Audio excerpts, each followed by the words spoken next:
Ladies and gentlemen, welcome back to another episode of the Irish Breakdown Podcast, brought to you by our friends over at FanDuel. Happy Thursday.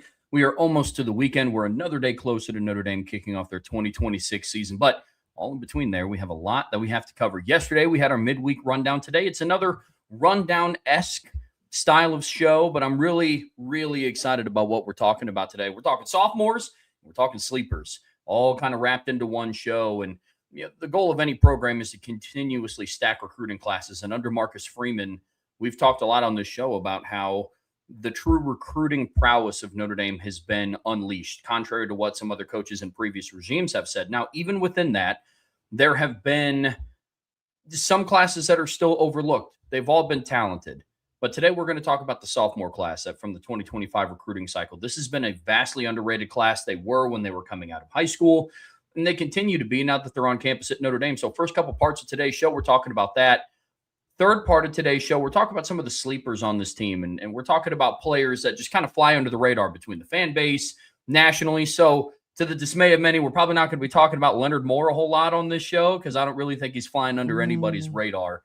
But there's a handful of players that we know of that just aren't getting enough attention that we think should be. I mean, honestly, you could say everybody not named CJ Carr is getting overlooked when you look at the questions. I mean, I feel like the Notre Dame players get asked more about CJ Carr than they get asked about themselves, some of these availabilities. But, and some overlooked players don't even get asked. Well, that's going to be part of our conversation today. So some starters show up to press conferences and don't get asked any questions by the upstairs group. But it is a pretty interesting situation, Trev. But it's really kind of like Sleeper Thursday. That's kind of the whole point of this. And the reason we're talking about the sophomore class, it fits into the overall theme of the show, which is who are those overlooked players? Who are those overlooked teams? And then you start talking about the sophomore class, and that's the overlooked class. And there's some players in the sophomore class that everybody's excited about, but it's not many. And with a lot of these kids in the sophomore class, it's like, oh, well, he's going to get beat out. It's only a matter of time before he gets beat out by insert freshman or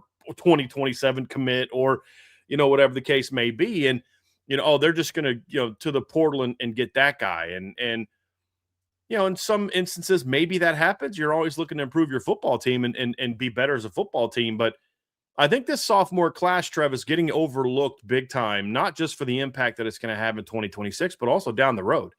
And I would argue that this team is going to have a tougher time reaching its full potential this year if at least some of these guys in the sophomore class don't step up. And as you look at the two deep this season, this sophomore class has a chance to make a major impact on the two deep, if not also the starting lineup.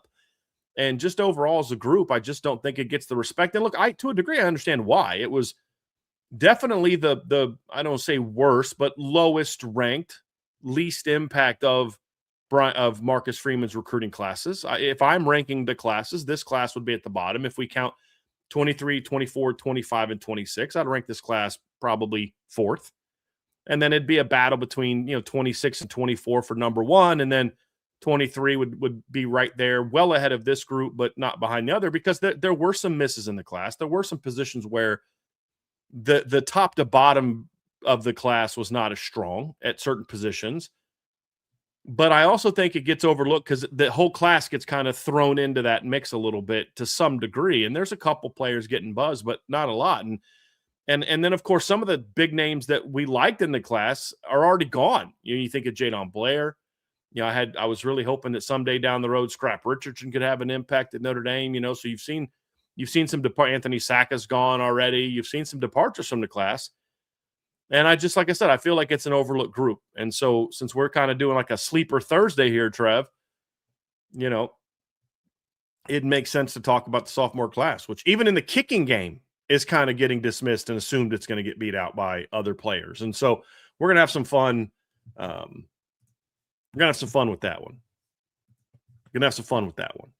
Yeah, absolutely. So let's talk about why they're the sleeper class, Brian. And sometimes when you think of a class that has guys like Matt Faramo and Dallas Golden and Will Black, it's weird to think that a class containing those players would be overlooked. Why is it that you think that is?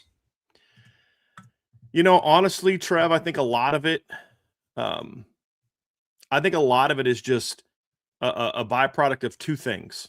I think there's two aspects to this. Number one is it's a group that in a lot of ways, I'm trying to think of the right way, how to properly say this. It's a group that falls victim to two sort of modern flaws we have in evaluation. Three, really. One is you lump everything together. Because you don't like the class, then you kind of downplay some of the overall players, number one. Number two, it's the what have you done for me lately thing. The class didn't make a big impact as freshmen. Now we're looking at the incoming freshman class, which was the number one ranked class. It's an elite class, genuinely elite class. They haven't had a chance to fail yet. Like, meaning individual players always fail. CJ Carr had failures as a freshman.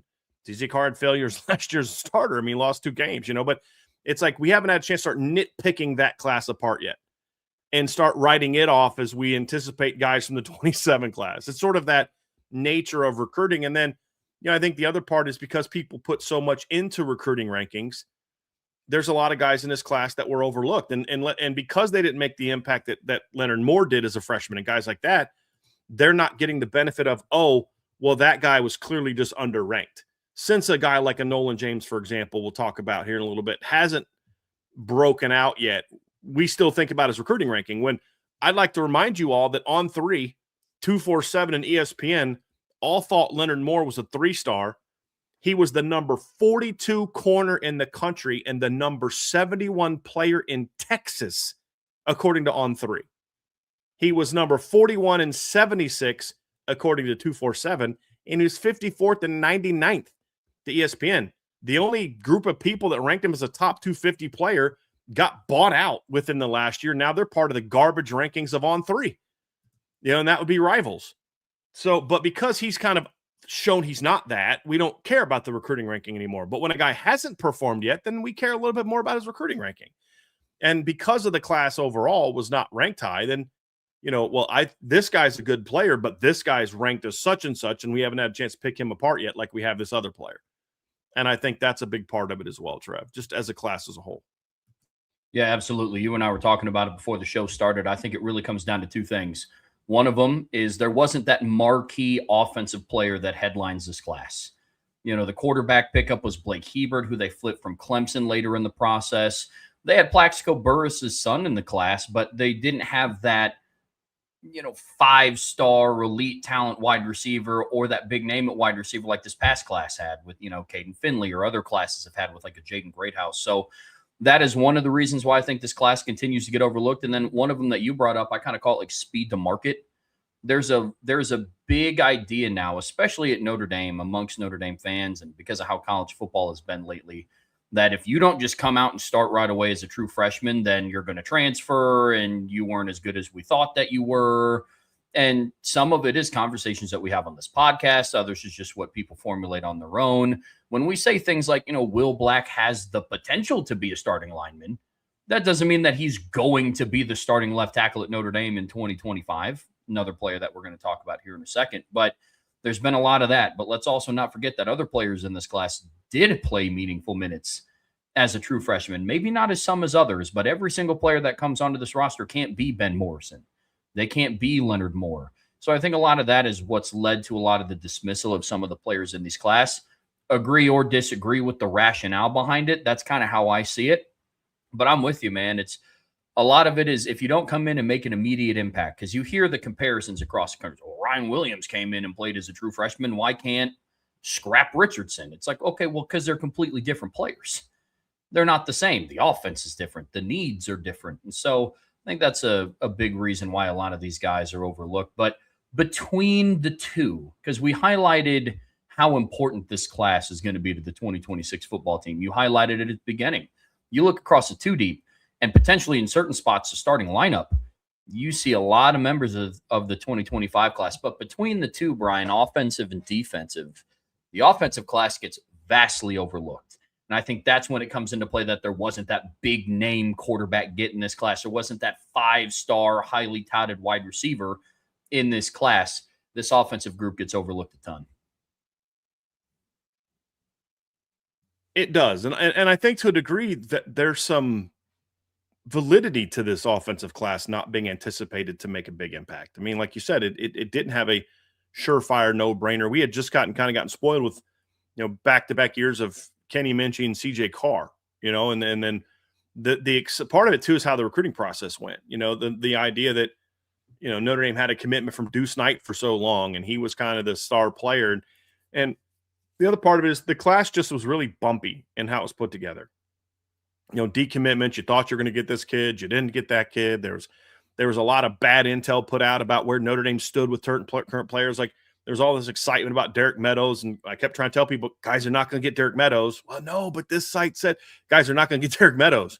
And then so like all the focus is on guys like him, and then we overlook. And there were some bad choices by the coaching staff. I think they made some bad evaluations with certain players, and so I think all those things have factored in, Trev. But there is some legitimacy to the offensive class. But even a guy like Elijah Burst, who I love, the minute they recruited him, I was like, guy's top 150 player. Like, this is a good football player. But the ranking was low.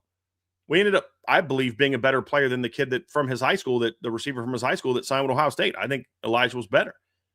But Elijah's not a number one. He's a number two. You know what I mean? Like, that's, he can be he can be Jaden Greathouse. He can be Jordan Faison. I don't know that he's ever going to be Michael Floyd or Will Fuller or, you know what I mean? Like that kind of guy that gets people fired up. And then I would argue their two best players in the class were a tight end and an offensive lineman, So I think those things kind of factor into it as well, Trev. But at the end of the day, I think the process factored a little bit into why this offensive class is overlooked, on top of legitimate concerns about, like, did they get Blake Hebert's a good football player. Is he a difference maker? Nolan James is a good football player. Is he a difference maker? Elijah Burst, is he a difference maker?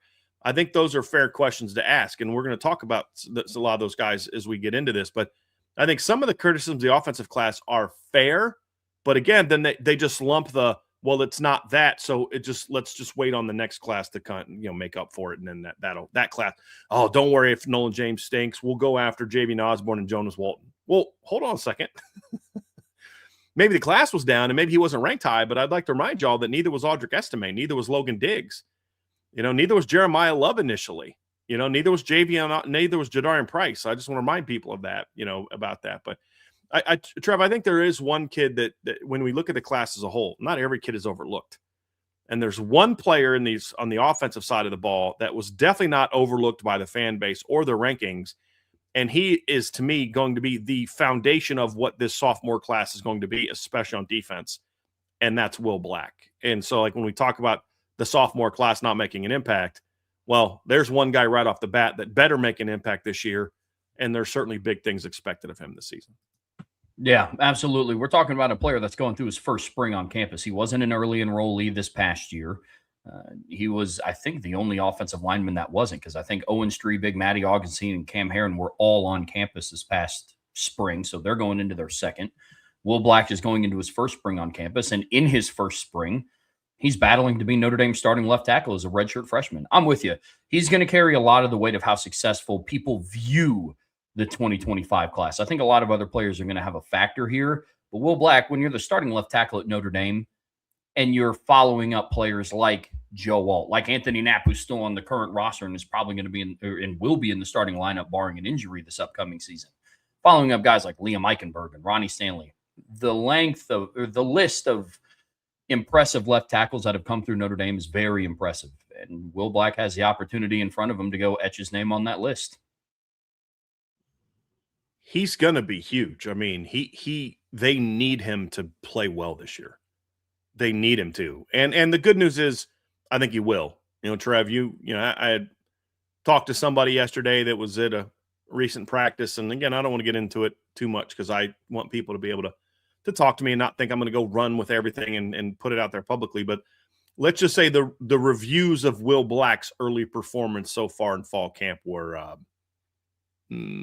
ringing. All right. The endorsement was ringing. The reviews were, tooth enthusiastic thumbs up. You know what I mean? Like 5 stars, 2 enthusiastic thumbs up. So that definitely great feedback so far on Will Black, and they're going to need that to continue. And he's not alone. There's another sophomore that's making some noise this spring that I think is going to be a big time player. and I think was looked a little bit in the class. And I don't know that enough Notre Dame fans realize how good he is. I think part of it is the recruiting ranking, but even then, he was ranked relatively well. And I'm talking about James Flanagan, who was ranked as number 109 overall by ESPN, 118 by 247, 132 by On3. Rivals had him as a 4-star, but not in their top 250, which is kind of nutty. I think 108 to 132 is too low for him. I had him in more of like the 75 to 90 range, but that's not a big difference, Trev. That like 75 to 90 to 108 to 132. I think he's better than you are, but that's not like you guys are out of your minds. You know what I mean? Like this is why you should unsubscribe. There's way more reasons why you should unsubscribe. That's not one of them, you know, but the point is he's going to be a factor for Notre Dame this year. Now, will he be the starter? Will he be the number 2 or the number 3? I don't know. But I'll be shocked if we don't see a lot of James Flanagan this year, at the very least as a run blocker. Now, eventually, maybe he develops into a guy that can play all around. You know, we'll see. But he's a big-time player. Big-time player that I think is going to make a major impact for Notre Dame in 2020. This breakdown's not about, I think this guy in 3 years can be a player. We're talking about the impact that they need to have on the 2016. And James Flanagan's going to have a chance to be that guy. I fully expect him to be that guy. Oh, I do too. Very, very high on James Flanagan. And look, guilt by association is very real. And I think James Flanagan got lumped into that group of tight ends that was, let's see if they can follow up Michael Mayer, which is just an unfair thing to project onto somebody. I remember hearing that when he committed. I remember hearing that last season. Can he be the next Michael Mayer? Will he be the next Michael Mayer? It's like, well, hey, I hate to break it down. I don't know if anybody's going to be the next Michael Mayer. They could. And you could also argue that the person with the highest opportunity for that is not even on campus yet. And he's not even in this class. So I'm not going to mention him today. But I think a lot of what happened with James Flanagan was that, okay, can you follow up Michael Mayer? Because Mitchell Evans wasn't able to stay healthy and follow up Michael Mayer. We'll see what Eli Raritan can do and if he can stay healthy. And you're bringing in James Flanagan, who you and I are both tremendously high on. I think that was a lot of it. I think perhaps I think a lot of it had more to do with the fact that there's a stigma that kind of goes with kids of players, unless they're ranked really high. Like Bryce Young wasn't a guy that fans were excited about until when his rankings went up. That's when people got excited about him. When he first got offered, it was like, oh, that's just because he's Bryant Young's kid. And then all of a sudden he jumps way up in the rankings. Like, oh, I love Bryant, you know. Jerome Bettis, the automatic assumption, oh, he's only getting offered. That's the first question I get every time Notre Dame offers the son of an alum. Is he getting offered because of whose dad is? Like, and my first answer is, have you watched his film? That's my response. Like, no, have you watched his film? And I think a little bit of that is true for James Flanagan. I think there's some people that just don't give him, because the ranking didn't shoot way up. And actually his ranking went down, you know, when after he committed to Notre Dame. And I think that kind of plays a little bit of a role as well, Trev, that there just wasn't that buzz about him. He committed early. There was no, he's taken other visits and all that. And I just think he got taken for granted. And I think there's an assumption that because his dad played at Notre Dame that, you know, maybe he's just not the guy that is going to create that interest. I think that's a factor of it as well. But look, I don't know if he's the next this guy or that guy or the other guy, but what I'm telling you is James Flanagan's a good football player. And I think that he will fit this offense very well, because they need better blocking at tight end, and James can absolutely do that. And I think that leads to another reason why I think he's overlooked, because he's not a sexy tight end. He's not Ian Premer. He's not Michael Mayer. He's not Tyler Eifert. He's a bit more of an old school throwback tight end where you're going to be like, dude, did you see that block on the 90-yard touchdown run that he had? You know, like, here's a perfect example. Go watch the spin move that Jeremiah Love had against Pitt. Go watch that play. And before the spin move, watch the block that James Flanagan had on the counter. And it was great. It was great play. And that allowed Jeremiah to get untouched to the second level where he could do that spin. And he won't get that love.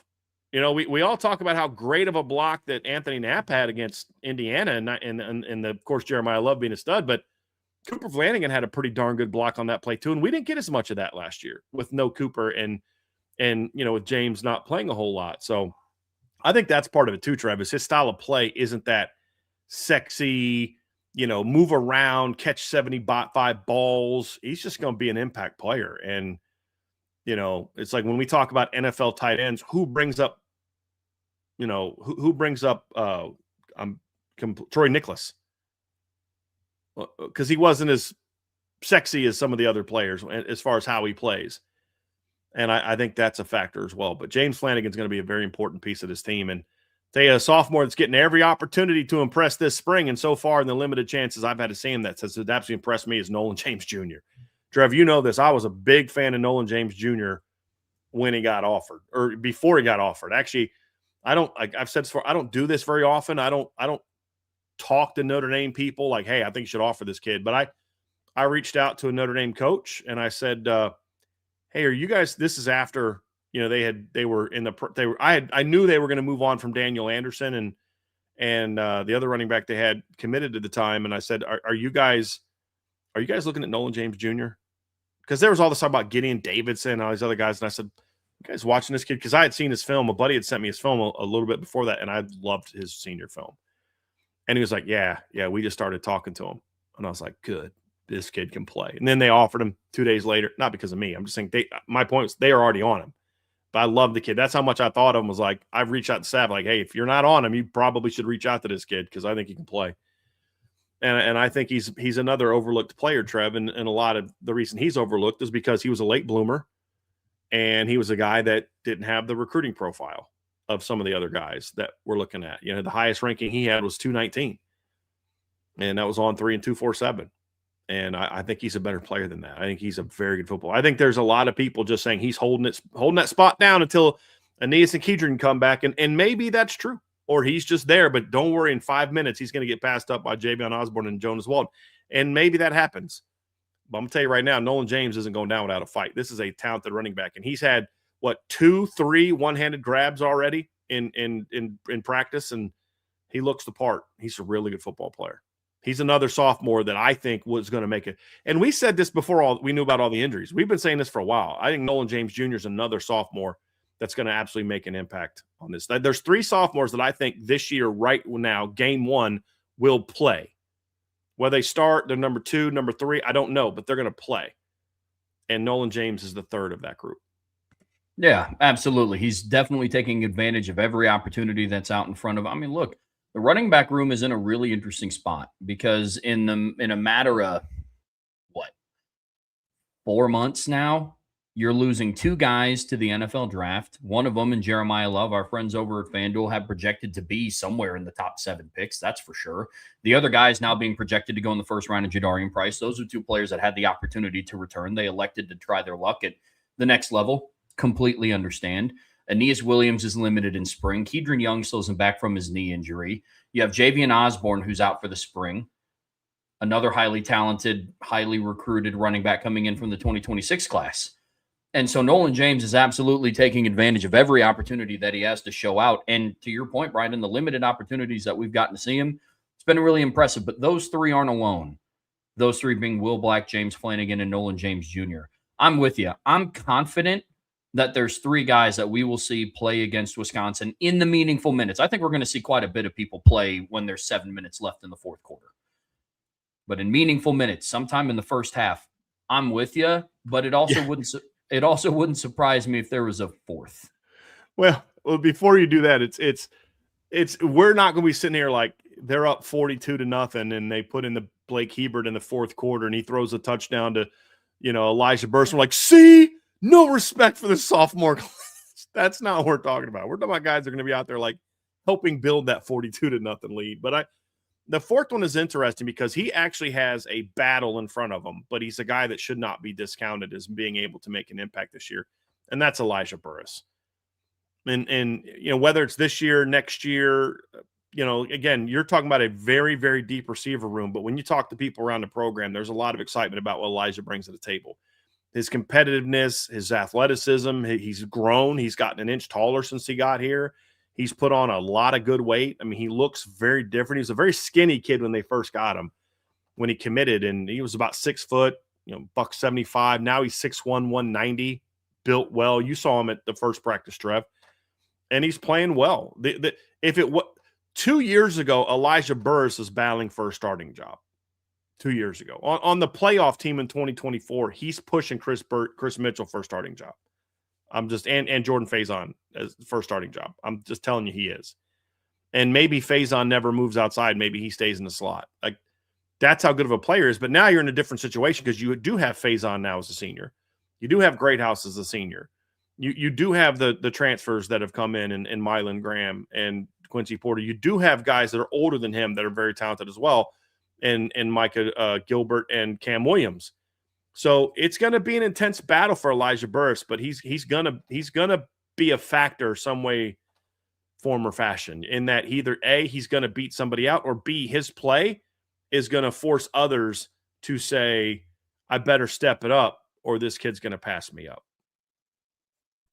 100%. Very talented kid.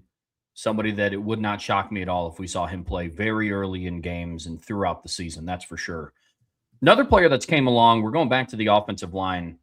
And this guy's come along relatively, I don't want to say late because he's a redshirt sophomore or a redshirt freshman, but a lot of the attention has gone to Will Black and James Flanagan, Nolan James, rightfully so.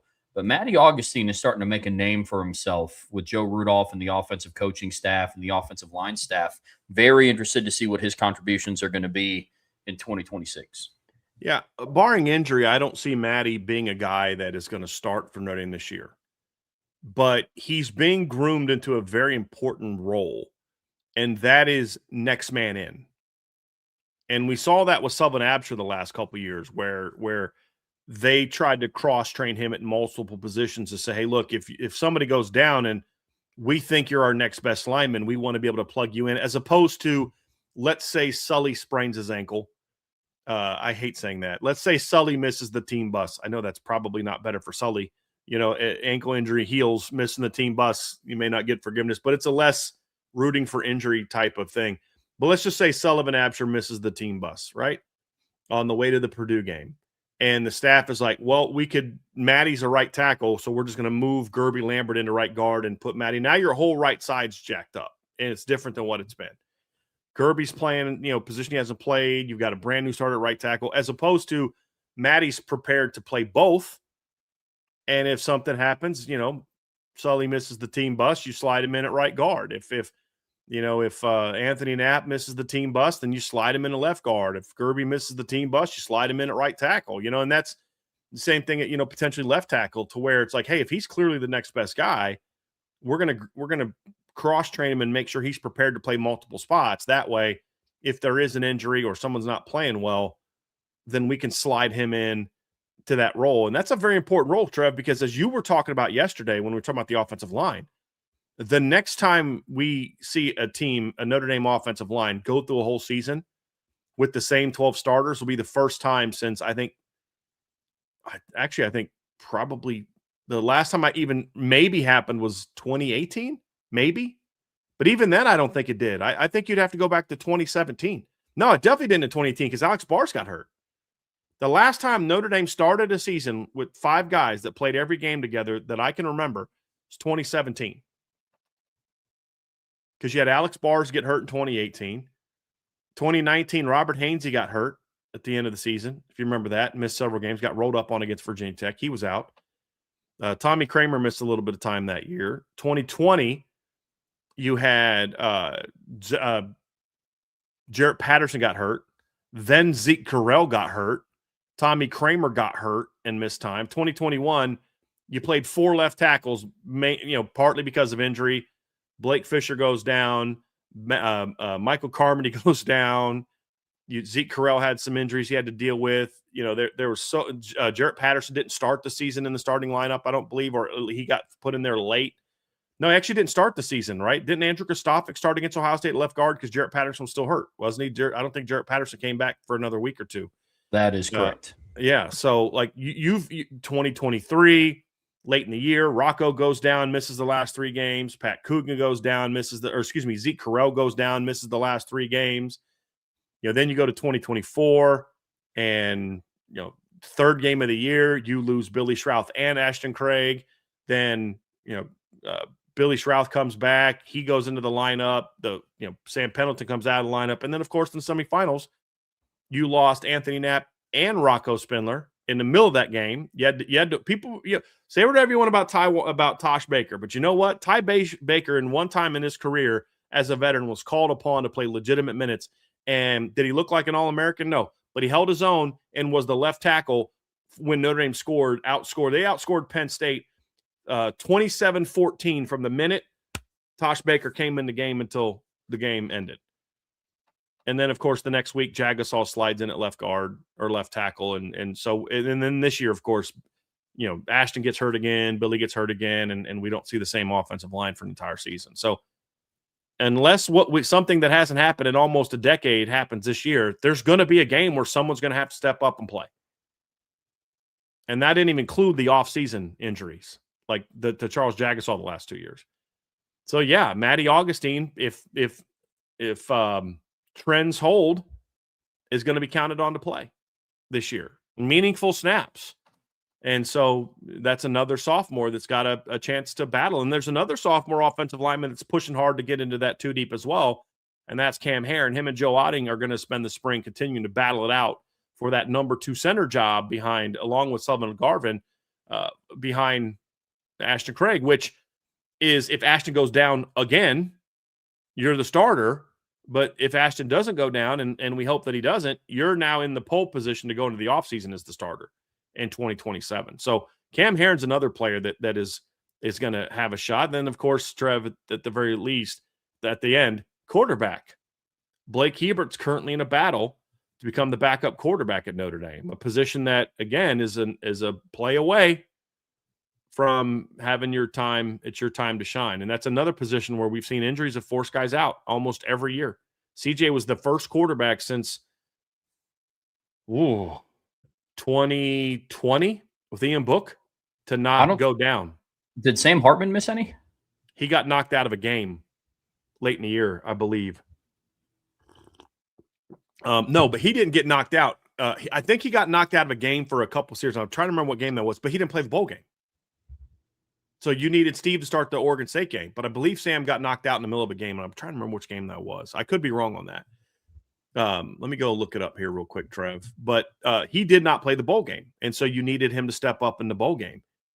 And then 2022, obviously Tyler Buckner gets hurt. 2021, Jack Cohn gets hurt twice that season. And you were in a situation where you needed a quarterback to step up. And you're going to need that this year. Will it be Blake Hebert? I don't know.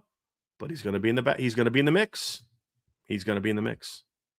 Yeah, those final 3 guys, I'm very interested to see. Because, I mean, look, we talk about how this offensive class gets overlooked, but we talked about 3 guys that have the opportunity to start this year or play starter-level snaps. We talked about Elijah Burris, who's battling for a starting spot. And then the final 3 guys, Matty Augustine, Cam Herron, and Blake Hebert, they're all fighting for spots at the number 2. And for Matty Augustine, it's the number 2 at multiple positions. So very interested to see how they go. Cam Herron has the opportunity to solidify and lock down the number 2 center spot. I think that one's a pretty interesting position battle, considering the guy he's going against right now is taking the first-team reps because he started for Notre Dame this past season, but that doesn't mean I'm discounting Cam Herron. Then Blake Hebert, look, man, I'm really interested to see what happens once Teddy Girard gets on campus, because it's not as easy as it was last year in a quarterback competition where it's like, okay, you basically have all 3 guys that are in this competition from now until fall camp or through the conclusion of fall camp. There's going to be a highly talented kid coming in this summer and adding his name to the mix. So a lot of opportunity for those final 3 guys, man. It's almost like Blake has to it's almost like a tournament, like he's got to beat out Noah Grubbs. And if he's able to get to the end of spring and having beat out Noah Grubbs, then along comes the next contender to the crown, and he's got to then hold off Teddy Girard. So it's going to be a battle. And then he's got to hope that Noah Grubbs doesn't make a big jump this summer and beat him out. So, but again, if he wins that job, he's got a very important role. Very important role. I think the one thing that also helps Blake in this quarterback battle, not just his experience, because, it's not like he played last year. He's got a very unique skill set compared to everybody else in that room.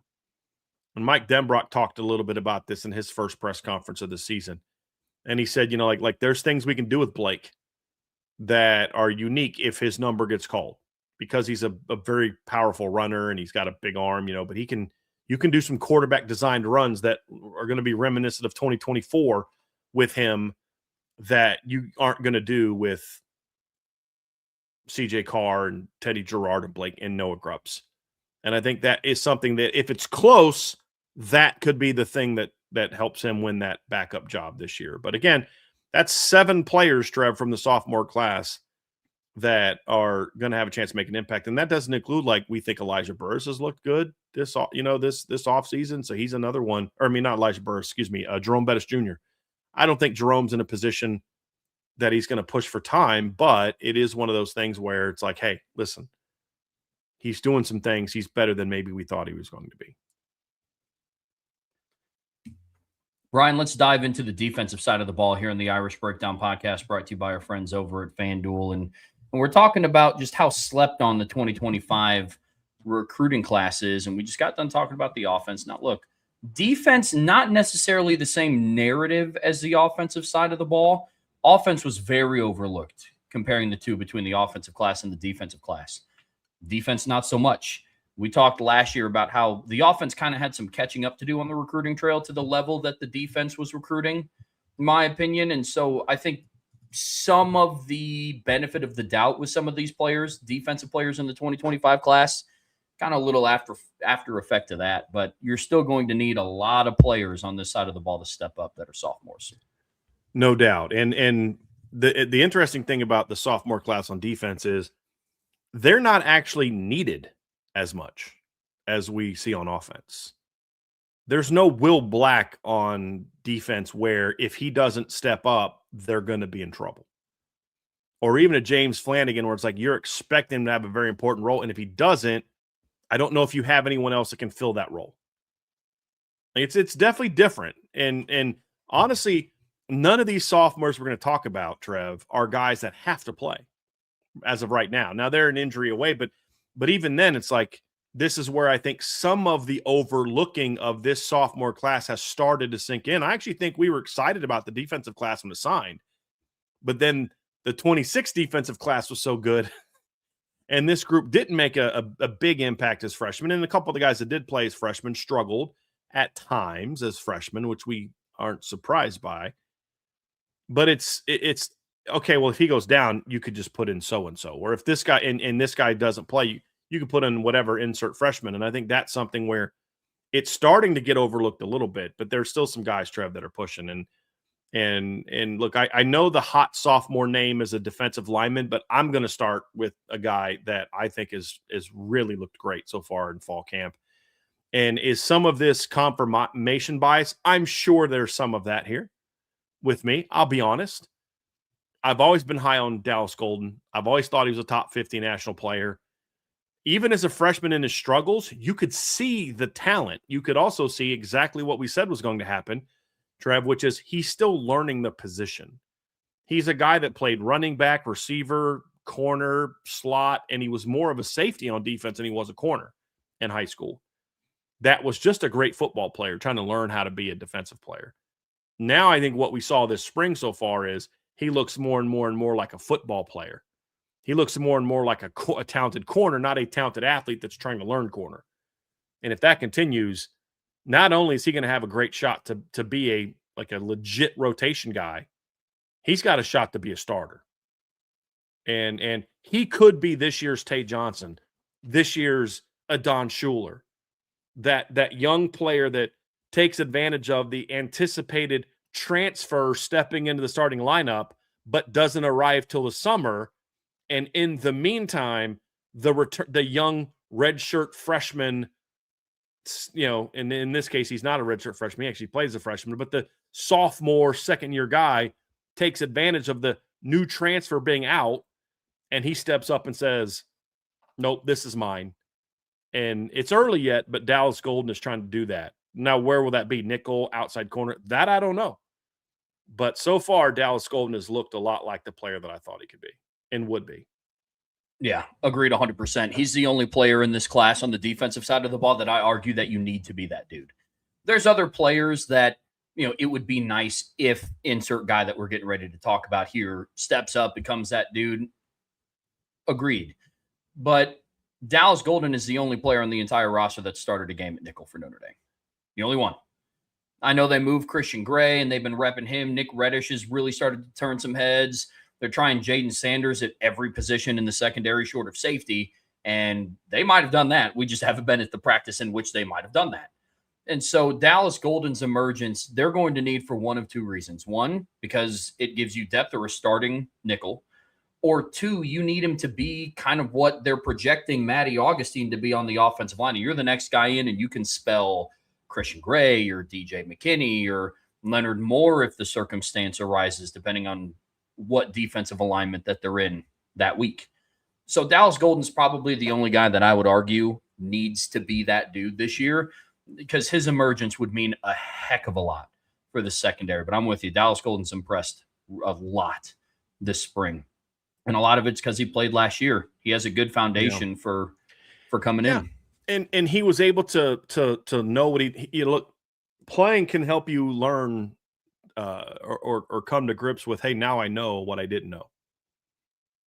And things that maybe you can't learn in the more structure of practice where you're told to do this and told to do that, and you have a card, and or the other guy has a card. And I think what we saw from Dallas last year was there were moments you're like, yep, that's that dude. That's that dude. And then other moments like, ooh, yeah, did you see how he lost that guy on the transition? Or did you see how he bit on that double move? And you're like, he acted like he's never seen that before. Well, he may not have, because he didn't play a lot of corner in high school. He definitely didn't play a ton of nickel in high school. He was a guy that played a lot of safety. And when he did play corner, they just kind of put him up on the edge and said, hey, you're lock this guy down. And that's kind of what he did. So, I think those are things where Dallas had those good moments last year where he was very impressive. And then there were moments last year where, he looked like a freshman. I thought, like against USC, I thought he was outstanding. I thought he was pretty good, in my opinion, in the Boise State game. And he had a couple mistakes in the NC State game, but then also had a couple really nice plays in the NC State game. So, and then his playing time dwindled a little bit as they got healthier and got later in the year. But and Devontae Smith was a lot healthier down the stretch. But those experiences where he struggled last year, I think are going to make him better this year, because now he knows, okay, now I understand why coach is on me about doing this. Now I understand why coach is always getting me to do that. Now, because in high school, I was just always the best guy on the field. And now I'm one of the best guys in the field, but I have to be so much more sound and technically proficient and in the right spot and all this, because the difference between me making a play and me getting beat in this level is that. And I think that's going to benefit him a ton. Another player in this class that we didn't see a whole lot last year compared to Dallas Golden actually moved positions, put on some weight, something that we projected that was going to happen just because of his overall frame. But Christopher Burgess is somebody that adds a lot of depth and a lot of talent to the interior defensive line rotation. And it's already a very deep rotation, especially once you factor in Armel Mukum is back, Jason Onye is back for a 6th year. They picked up Tion Gray. They picked up Francis Brew. Elijah Hughes is back for his 2nd and final year in South Bend. But Christopher Burgess is somebody, just because of his raw talent, once that light bulb clicks and he starts to do things better technically, he's going to be another player from this class that is extremely difficult to keep off the field. Christopher Burgess, the next few kids we're going to talk about, they're all, I don't say victims, but like they're all in unique circumstances, Trev, because I was looking through this and I started looking at the backups and I started saying this, like, there's guys in the 2nd and 3rd team of this Notre Dame team and some 3rd stringers, especially, that if they were on the 2020 playoff team are in the 2 deep day one, and it's not even a question. It's not even a discussion. Dallas Gold's probably the starter right now at cornerback in 2020. Mark Zachary's probably a starter right now in 2020. Like right now, of course he's going to be a starter. Who else will be? Christopher Burgess is a guy that is a no-brainer 2 deep player in 2020 on the playoff team. Maybe even the 2018 playoff team. So a chance he would have been battling a sophomore Myron Tungavaloa-Mosa and a sophomore Kurt Heinisch for that role. I think you'd have a shot to at least be in the mix with those 3, if not play over them. So But this team is so loaded that it's a lot tougher. It's a lot tougher. The path is a lot tougher. But so far, Christopher Burgess is doing some things in practice and in the winter workouts where people are like, he's going to be very hard to keep off the field. Maybe this year's not the year that he becomes that guy. Maybe he's just the number 5 this year. But at the very least, he's going to take a step towards that's eventually going to be his role. And he's the kind of guy that if you're ahead of him, you don't want to miss a couple weeks of practice because of an injury. Now, look, if you're injured, right? But like, you just better hope that you're able to stay healthy, because if you give him your reps for 2 weeks, you may not get that spot back. And he may just take it anyway. I mean, he's got that kind of talent. Now, he's still learning the position. He was a middle linebacker and an edge in his high school career. So playing D tackle, it hits different. And he's learning that. I mean, we even saw this in the first practice. The first couple reps that he had, he got swarmed because it hit him quick. You know, where defensive end, you got a few steps before there's contact. D tackle, you're barely out of your stance and you're taking contact. But as the practice got on and on and on, he started to win a lot more reps. And you're like, okay, yeah, there it is. That rep right there, that's what they see. As long as he can be patient and keep building, whether it's the Wisconsin game or whether it's by November, I feel there's going to come a time this year where Christopher Burgess is the guy that we look at and say, yeah, he's an important part of what they're doing here on the defensive line. No, I'm with you. It wouldn't surprise me at all if he played against Wisconsin. And yes, I know they're favored by like 17 points or whatever it is on FanDuel. I get that, but I don't think they're going to wait until it's a 17-point game to get Christopher Burgess on the field. I don't. I really don't. I mean, we could have another Syracuse situation where they return the opening kickoff for a touchdown and then get a pick 6 on snap 2. And, you know, I mean, but I'm joking, but yeah, I tend to agree. Yeah, man. Let's talk a little bit about Madden Faremo, who is another kind of, I get what you mean. I don't want to say victim, but he's just in that grouping of, he would be a starter if it wasn't for Drake Bowen and Kingston and Osbury and Snead all being in the rotation this year. And I think that the hand injury is going to keep him from getting some much needed reps as well. But that doesn't change the fact that even as a freshman, this kid showed he's a big time football player. Now he's one of those kids in this class that has not been overlooked. He's not. He is part of the evidence that this class is, I think, better than people give it credit for. But I don't know a lot of people that were overlooking Madden Faremo. For him, it's just, dude, be who we think you can be. Stay healthy, number one. This hand thing's he's been dealing with it for a couple years, so I'm glad they finally just decided to clean it up. He even said it in the press conference yesterday. He was like, look, as some I had in high school, we thought that I could just play with it, realize that I can't. He had to get it cleaned up, and then hopefully he'll be good to go, and hopefully this fixes it. But it can be a frustrating thing, but didn't keep him from being a pretty good player last year. As long as he can avoid that becoming a plaguing problem for him, this kid's going to have a chance to play for Notre Dame at some point in time soon, whether that's this year or next year. He's going to be a special teams force, but I could see a world in which he gets some of those mic reps early on if Kingston's not 100% healthy, but then maybe even some situations where Kingston's playing some will in certain run game situations and Madden's taking those mic reps.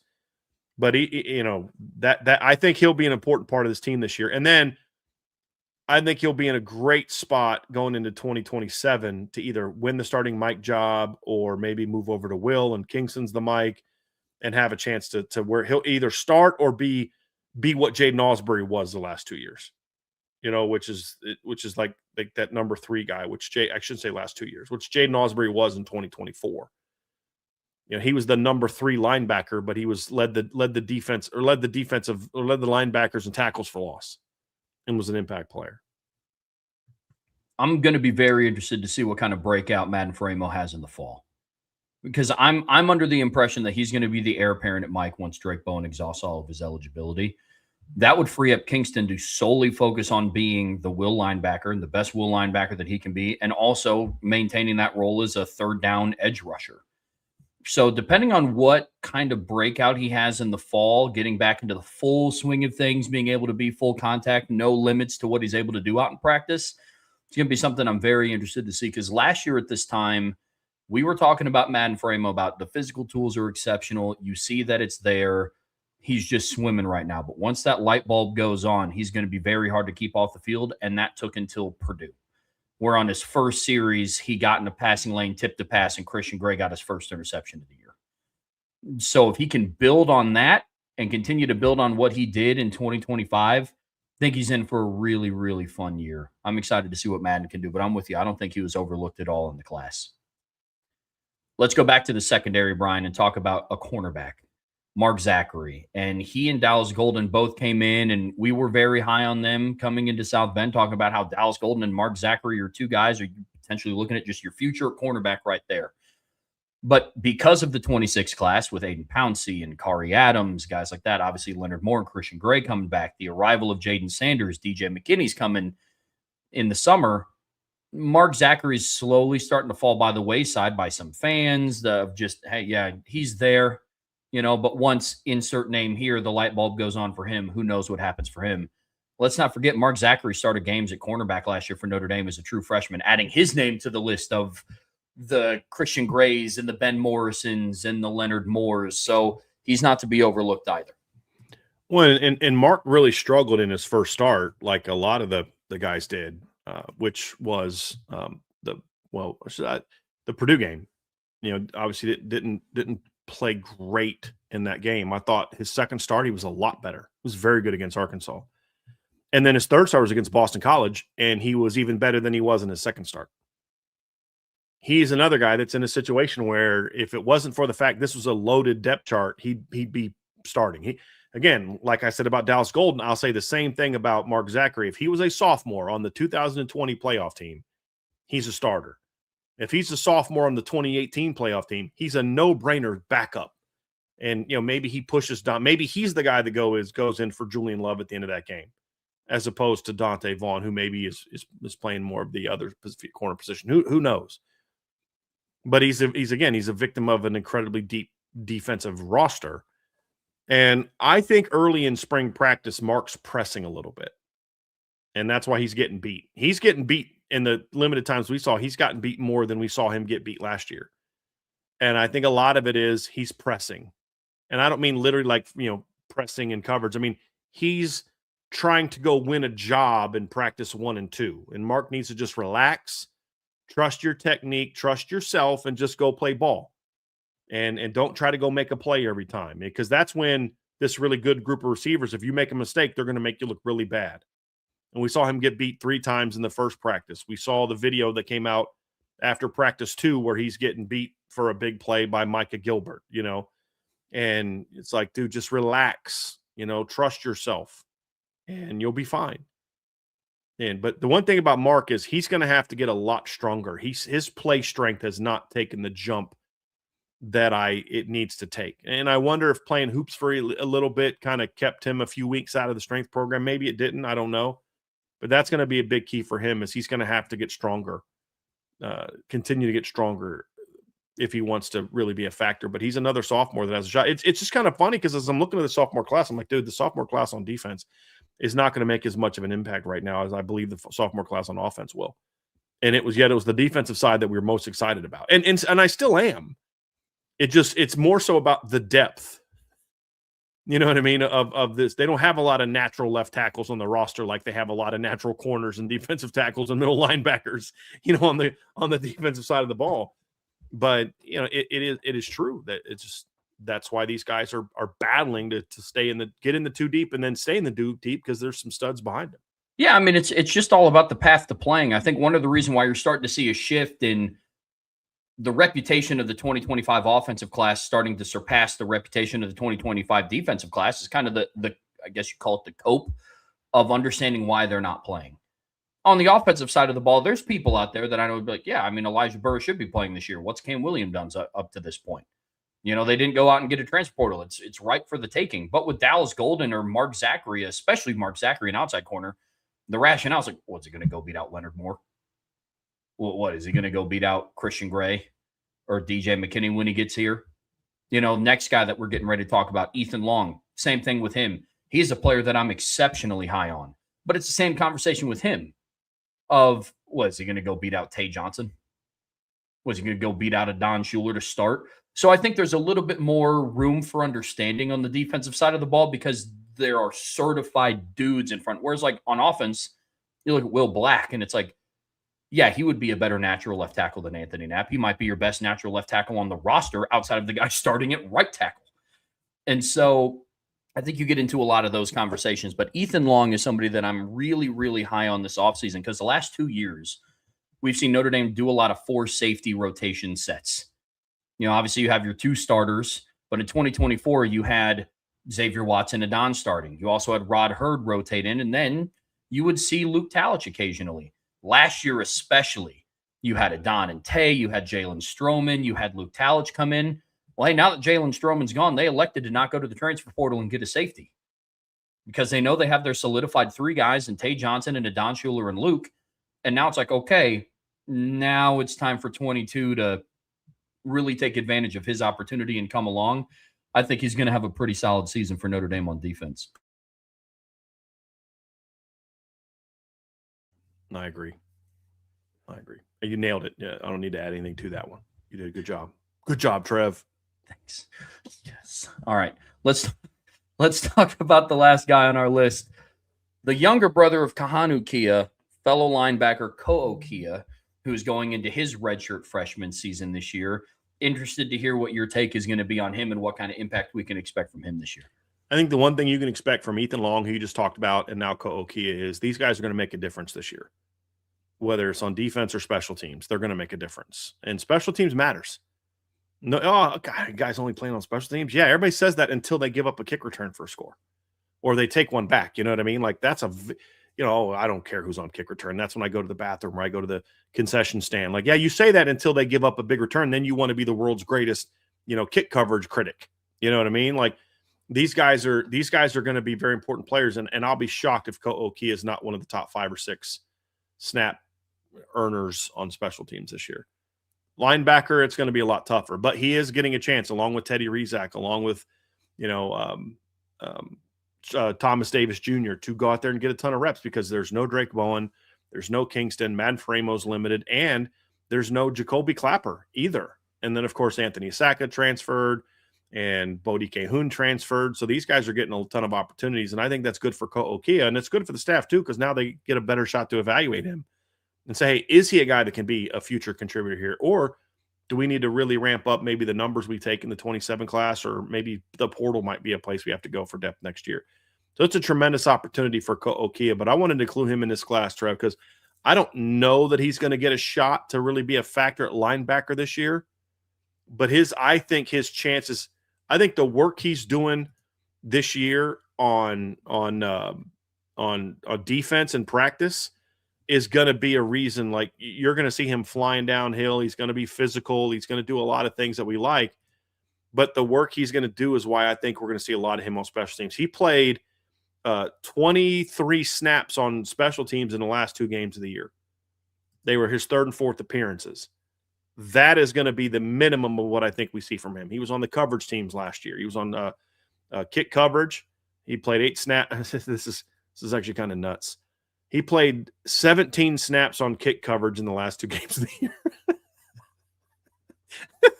Keep in mind, they're only guaranteed 1 kickoff per game. So they scored a lot in those last 2 games. I was about to say, you'd have to do something crazy like score 70 and then the next week score 49. Yeah. So he got a lot of work the last 2 games on kick coverage, but I could see him being on kick coverage, punt coverage, kick return, punt return, all those things in this season, Trev. I do think he's a guy that's going to be a factor. And I think the work that he's getting this spring at linebacker is going to be a big role in that. And even if this sophomore class doesn't make the impact we hope it does on defense this year, I think it's going to be a factor on special teams. When you talk about Dallas Golden and Mark Zachary and Ko'o Kia and Ethan Long, Madden Faremo, guys like that, they're going to – and I could even see Dom Hulak watching him run around, even if because there's some sophomores we're going to talk about Dom Hulak today. Just because I don't think those guys are really in the mix for this season to be factors. These are guys that we talked about this season. They're not to be written off. They're not to be dismissed. It's like, oh, guess Davion Dixon's never going to play at Notre Dame. No, it's just this year when he's a redshirt freshman and you have the depth you have, it's probably not going to be this year. But those guys, Ethan Long, Mark Zachary, Dallas Gold, Matt Freeman, they're at the very least going to be major contributors on special teams. And that is a very important part of what makes Notre Dame, in my opinion, a great team is can they continue the coverage and I would hope enhance because they had a few blown, the last couple of years. They've had a couple, you think of the big long kick return they gave up to Zechariah Branch 2 years ago that allowed USC to get back in that game. You remember that made it 31. They were up 31-13, I believe. And then Zechariah gets that 61-yard return where he gets tackled by Bryce McFadden and then McPherson, excuse me. And then they score a touchdown. Now all of a sudden it's 31-20. You'd been whooping USC. And then just like that, boom, it's 31-20, and this team can score real quick. Fortunately, that special teams mistake was followed up by what? A kick return for a touchdown. So keep doing more of that. Limit some of those big returns that you're giving up, and that's going to be an important piece. And I think this sophomore class is going to play a big role in that. 100%. Would not surprise me at all if we go back and look at what this sophomore class did on special teams. And Dallas Golden has a kick return for a touchdown. Christopher Burgess has a block kick. Madden Framo and Ko Kia lead the team in special teams tackles. Ethan Long literally blocks none a punt. of that would surprise me. Exactly. Yeah. Exactly. None of that would surprise me. Brian, today on the Irish Breakdown podcast brought to you by FanDuel, we have kind of an overarching theme for today, and it's sophomores and sleepers. Well, we just got done talking about the sophomore class. Now it's time to start talking about the sleepers. So right now we're going to be focusing in the Notre Dame lens because there's a lot of players on this list that get overlooked nationally and by the fan base. Then we're going to follow that up, wrap up today's show by talking about just sleepers at the national level. But let's start talking about the sleepers on this Notre Dame roster. There is a lot of attention and a lot of love getting floated Notre Dame's way, rightfully so. They got CJ Carr coming back. He's a Heisman favorite on FanDuel. I just looked, actually. He's now tied with Arch Manning as the favorite to win the Heisman Trophy, but still one of the favorites. Obviously Leonard Moore is being coined as the number one returning cornerback in college football. We've talked about their safety tandem. Everybody and their mom expects their offensive line to be good again, whether you agree or disagree with it from an analytical standpoint.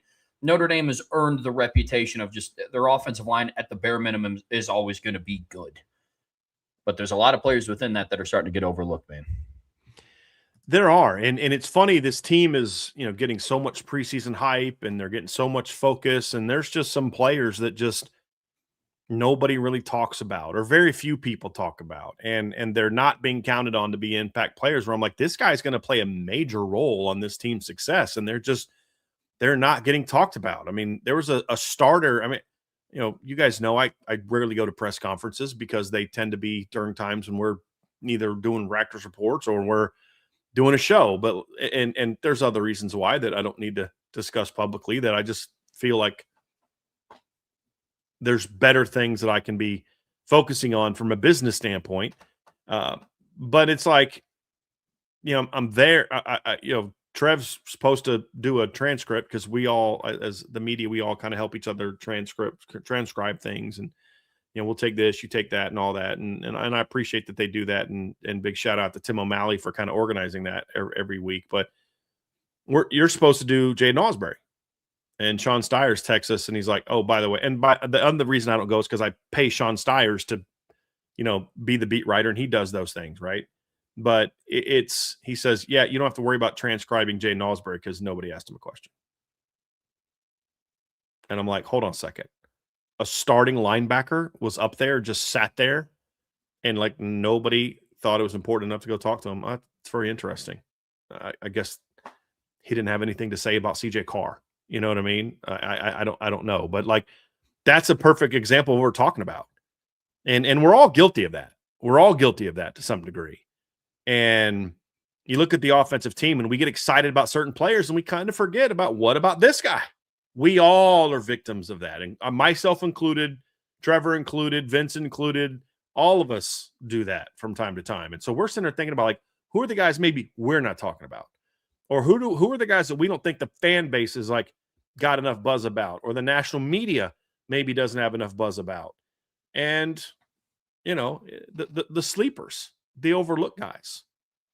So that's there's certainly some guys that fit that mold, Trev. And on offense, I think Micah Gilbert's probably one of the most overlooked guys. And I understand why. He wasn't as highly ranked coming in as Cam Williams. Now you go out and get former 5-star recruit, Quincy Porter, and former top 50 overall national player Mylan Graham, and Cam Williams is having a nice offseason. All of a sudden it's like, forget about Micah Gilbert. And part of that's his own, not his own fault, but his own circumstances, and the fact that every time he's on the verge of making that breakthrough, he gets hurt and misses time. But I think Micah Gilbert is a guy that is going to play a much bigger role on this football team than I think some people think, whether it's as a starter or as a number 2. Micah Gilbert is not someone who's just like, well, I'll just hold the spot down until Quincy Porter shows up. He is going out there battling, and he impressed. I mean, he was this talk of spring 2 years ago, his freshman year. I mean, true freshman year, he was great in the spring. Was great in fall camp last year, and then boom, gets banged up again. He was a guy that we were excited to see last spring, first practice, injured. He's got to stay healthy, first of all, but if he does, I don't know where or what role or whatever, but I promise you that Micah Gilbert's going to make an impact this year. I mean, he did catch the first career touchdown of CJ Carr's Notre Dame career. He did. I'm very excited to see what Micah Gilbert is going to do this season. And look, and the same could be said for every player on the team. We're talking about a lot of these guys as sleepers. That doesn't mean that they have nothing else to improve upon. For Micah Gilbert, it's being able to stay healthy. For the other 7-8 guys that we're going to talk about, there's things that they have to improve upon, just like CJ Carr has things he has to improve upon. There's things that Leonard Moore could improve upon. I would argue his list is a little bit shorter than what some of the guys that we're getting ready to talk about are. But we're not talking about any of these guys as finished products, and we're sitting here, it's like our minds are blown that nobody's talking about some of these players. But we're here to put it on the radar. And with a guy like Micah Gilbert, Brian, outside of your intel piece that you put up on before the start of spring practice, find that at boards.irishbreakdown.com, all the more reason to be a premium message board subscriber. I haven't seen anybody talking about him. It's about Cam Williams, and is this year Elijah Burris cracks the rotation? There's this thought that the second Quincy Porter is in the pads, Micah Gilbert's just going to kind of be playing second fiddle. Yeah. Well, I know if there's somebody that has something to say about that, it's going to be Micah Gilbert. Yes. And there's no doubt. Showing it. Yeah, man. Well, and he brings traits. I mean, Mike Denbrock said it in the first press conference that he was at. He's like, you could even just see in this. He's like, he's a lot more athletic and faster than a lot of people give him credit for. And I'm like, well, who's he talking about?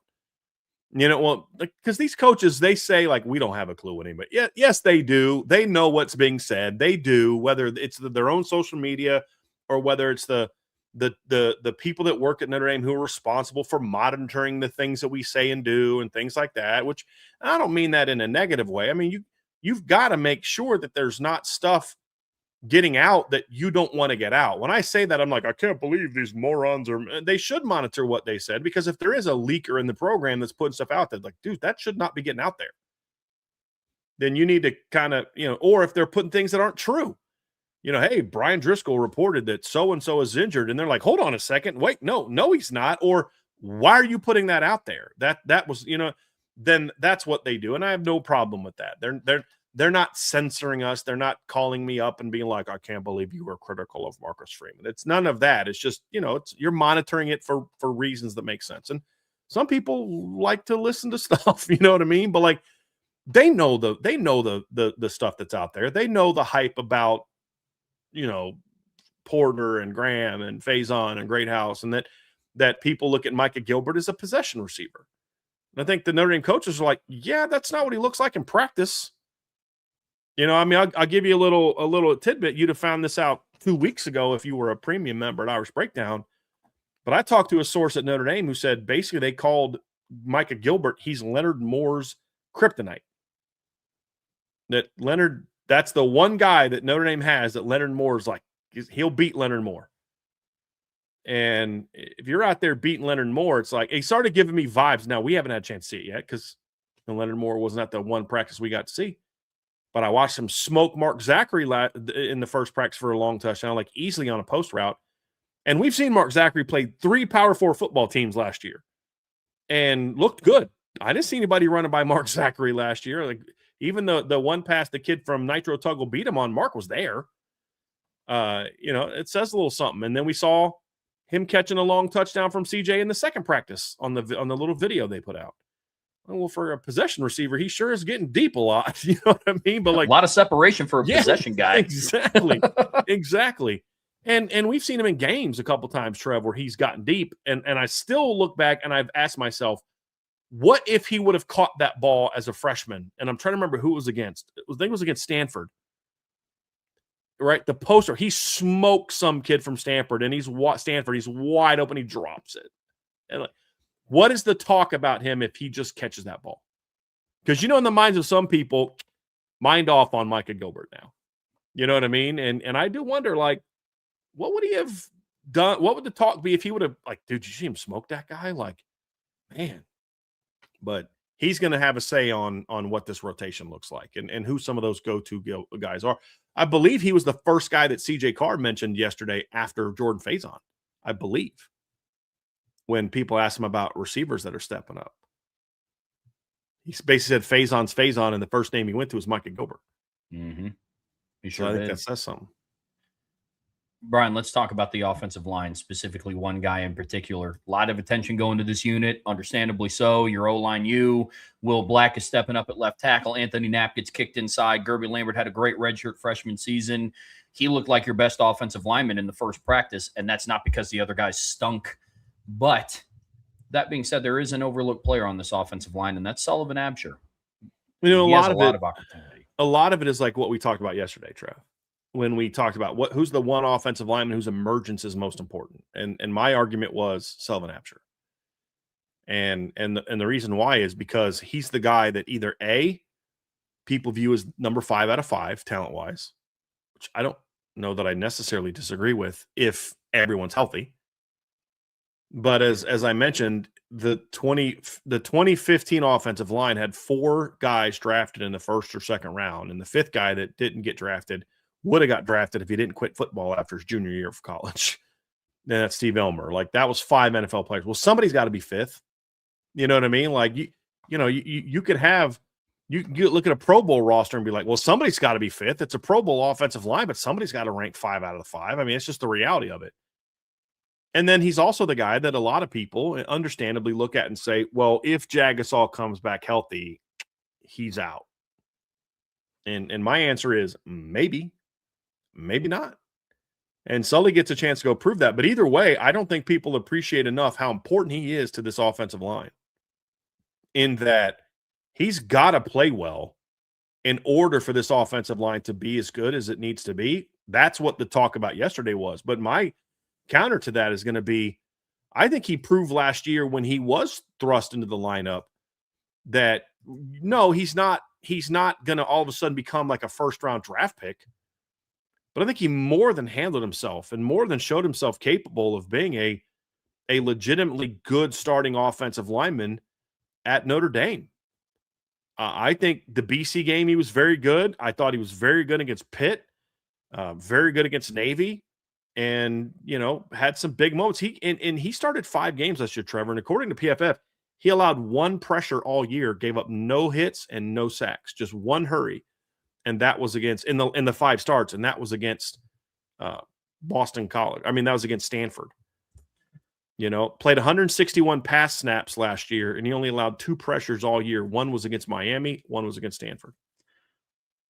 Well, and here's the thing with Sullivan Absher. Brian, would you agree that with every passing game, he got a little bit better each game? I thought so. I thought the lines as a whole played poorly against Stanford.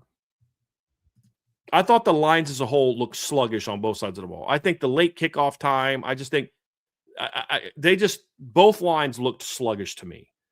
So I don't know that any of the offensive linemen lit the world on fire in that game, but I don't think Sully was like noticeably worse than any of them. He battled.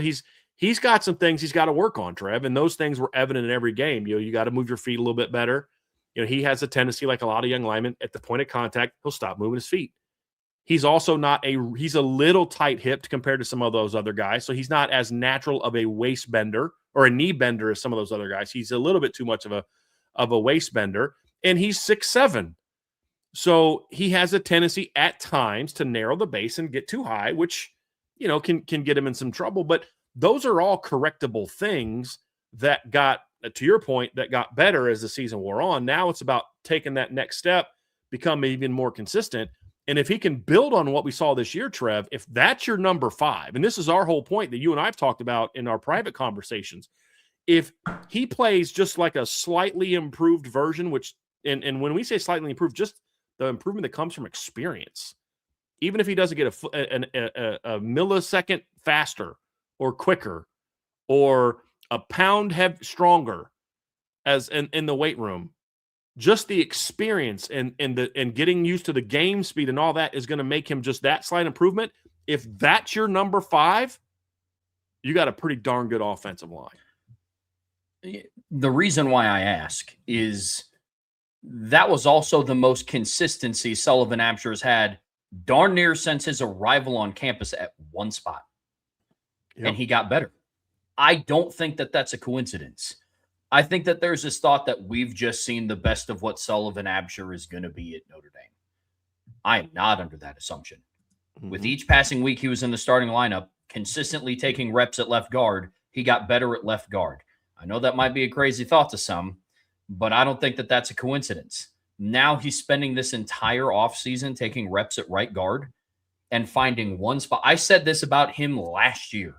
If you can put Sullivan Absher in just one spot, plant him, and let him grow, he's going to be a very good offensive lineman for you. Mm-hmm. If there's some people at Notre Dame could win the Joe Moore Award this year, show me the last Joe Moore Award winner that won it in spite of one guy. You're going to need Sullivan Absher to be all of that and more. Notre Dame has championship-level aspirations. You're going to need Sullivan Absher to be a part of that. You really are. I'm very, very excited to see what he can do just being in one spot for an entire offseason, which that will be the first time he's been at one spot for an entire offseason. I think he's getting really slept on. I love that point, Trev, because I think that's also part of the reason why you and I think Sullivan's going to be better than people think he's going to be. Mm-hmm. Like, he's always going to be a little bit limited compared to some other guys. He's not the athlete that Gerby is. He doesn't have the same natural level of power that Gerby does. Not a lot of guys do. He's not as naturally powerful and as athletic as Anthony Knapp, but this is a guy that not that long ago was one of your top 2 to 3 offensive linemen. And he's a former 4-star recruit that Harry Heastan recruited also. I mean, the only concern I have about Sully, it's my only concern, the curls are gone. Did you see that in the picture the other day, Trev? I did.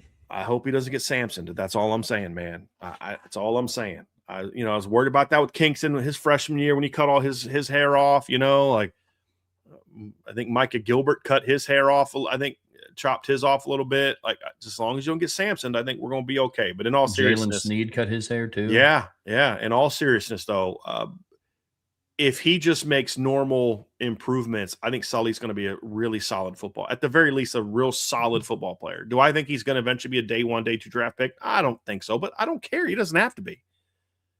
I just want him to be steady, and I think he can do that, and I think he can be an effective football player. I mean, I thought there were. I'll just leave it at that. I don't want to disparage guys that are not here that did it the right way, but I think he's a good football player.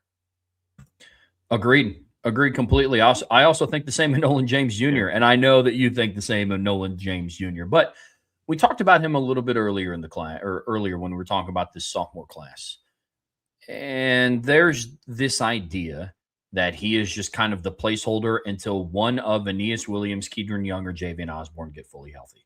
Very similar to the conversation that we had with Micah Gilbert. If there's going to be one person that has something to say about being overlooked, it's Nolan James. And he is absolutely, from what we have seen, is taking full advantage of these opportunities. This is a good running back, a really good running back, and one that can contribute to Notre Dame winning a national championship. Not shy at all about saying that. But he's somebody that has to continue to build on the foundation that's been laid through the first week of spring practice. That's going to be absolutely huge for him. not getting complacent. Yes, you've had a good first week from everything that we've heard, everything that we've seen. Mike Denbrock in his first interview was talking about him. I'm very much looking forward to when we can hear some of the running backs and Jaywan Sider in a press conference, assuming questions get asked. Very much looking forward to what Nolan James is going to do throughout the rest of this offseason. But he has a prime opportunity to be that guy, and he shouldn't be slept on. He was slept on during the recruiting cycle. He is being slept on currently going through this offseason, and I just don't think that he's going to be able to take that lightly. I really don't. I agree. And just even if he doesn't use that as motivation, I just think his talent is such that I think he can play. You know, I think he's a good football player. I don't need to talk a whole lot more about him because I feel like I've talked about him a ton. But I think that, you know, our vibe on him, Trev, was before we knew that Neas was going to be limited and Kedron was a no-go during spring. I just felt like, look, maybe he gets beat out by the younger players, but that says a lot more about them than it does him. You know, maybe he's not good enough to pass up Aeneas Williams, but that says a lot more about Aeneas Williams than it does Nolan James Jr. I think this kid's going to be a player for Notre Dame. And if he's patient enough, I think he's a guy that's going to make an impact at Notre Dame. I really believe that. And he's just got to keep, you know, look, you've got this golden opportunity right in front of you this next month. Take advantage, right? We're a day under a month away from the blue gold game. Between now and then, you got a great opportunity to make an impression. Go take advantage. It's going to be key. Last player on offense that we're going to talk about is a tight end, thank goodness. And we're talking about Ty Washington. He is a player that I think is kind of just the latest casualty in a lot of Notre Dame fans kind of looking at him and saying, yeah, I've already seen him in a Notre Dame uniform. I know what to expect from him. He's going to be a number 2 tight end. He's not going to get targeted much in the pass game. He'll come in and block if James Flanagan or Cooper Flanagan don't emerge as a number 1 and number 2 guys. Ty Washington's going to have a role in this year's offense. Let's keep in mind, he wasn't at spring last year. This is his first spring with Notre Dame, despite being like a redshirt senior and playing last year. This is his first spring. And he also he had a much longer time off from football than what some early enrollee true freshmen do. Because he stopped playing at Arkansas midway through their season in 2024. So he was done playing football in like October of 2024 until he got to Notre Dame and started doing football-related activities in the summer of 2025. And he was still Notre Dame's number 2 tight end and was seeing meaningful minutes against Miami, Texas A&M, Arkansas, his old school on the road, and continued to play for Notre Dame's offense throughout the season. Brian, you talked about it in the first practice recap that we had. He's reshaped his body. Yep. I think Ty Washington's going to contribute a lot this year. And that's not easy for veterans to do. I mean, it's a lot easier for a younger guy to do. There's a lot of younger guys that will, in one off season, like, dude, that guy, you know, like, wow, that guy looks a lot different in one off season. You don't often see 5th-year guys going through that. His unique situation is obviously his 5th year happens to be only his 2nd year at a program like Notre Dame's. Before, he was at a failed program. There's a lot of reasons why that program was a failed program. Now he gets this opportunity to come to Notre Dame, and it's like, hey, man, what are you going to do with this opportunity? Are you going to waste it? You know, that kind of thing. Then, you know, then obviously you're gonna struggle. I mean, you're gonna just kind of get passed up by some younger guys. Or are you going to take this opportunity and say, hey, I was able to get my feet wet last year, so I'm not going to be complacent. I want more. I want to play at the next level. And if I'm going to do that, I have to take the things that Coach Denbrock and Coach Bivin told me I need to work on. I have to embrace the weight room in a way that I never did because I was not here last January, February, March. I was, you know what I mean? Like I wasn't working out with the team. And I want to make myself a better player because I want to, A, really help this football team. And B, I want to put myself in position to where, you know, this tight end room can be a lot like maybe the 2020 tight end room where, you know, obviously Michael Mayer went on to be a second-round NFL draft pick. Tommy Tremble went on to be a third-round NFL draft pick. But that number 3 guy that not a lot of people talked about back then, Brock Wright, has had every bit as a good of a career as those other 2 guys have had, even as an undrafted guy. He's, you know, playing in the National Football League. And that's the opportunity that Ty Washington has in front of him. And I think there's a lot of people that are just kind of assuming he's going to get passed up and not help. And there's a chance that happens even if Ty has a great offseason because of the talent in the room. I mean, Cooper Flanagan's a really talented player. James Flanagan's a really talented player. Jack Larson's had a really good offseason. I was told in one of our intel pieces, I put this in there, that I was told this was without a doubt his best offseason, and you can see it, Trev. I mean, you can see it on the practice field. But, and then, of course, you've got Ian Premer showing up this summer.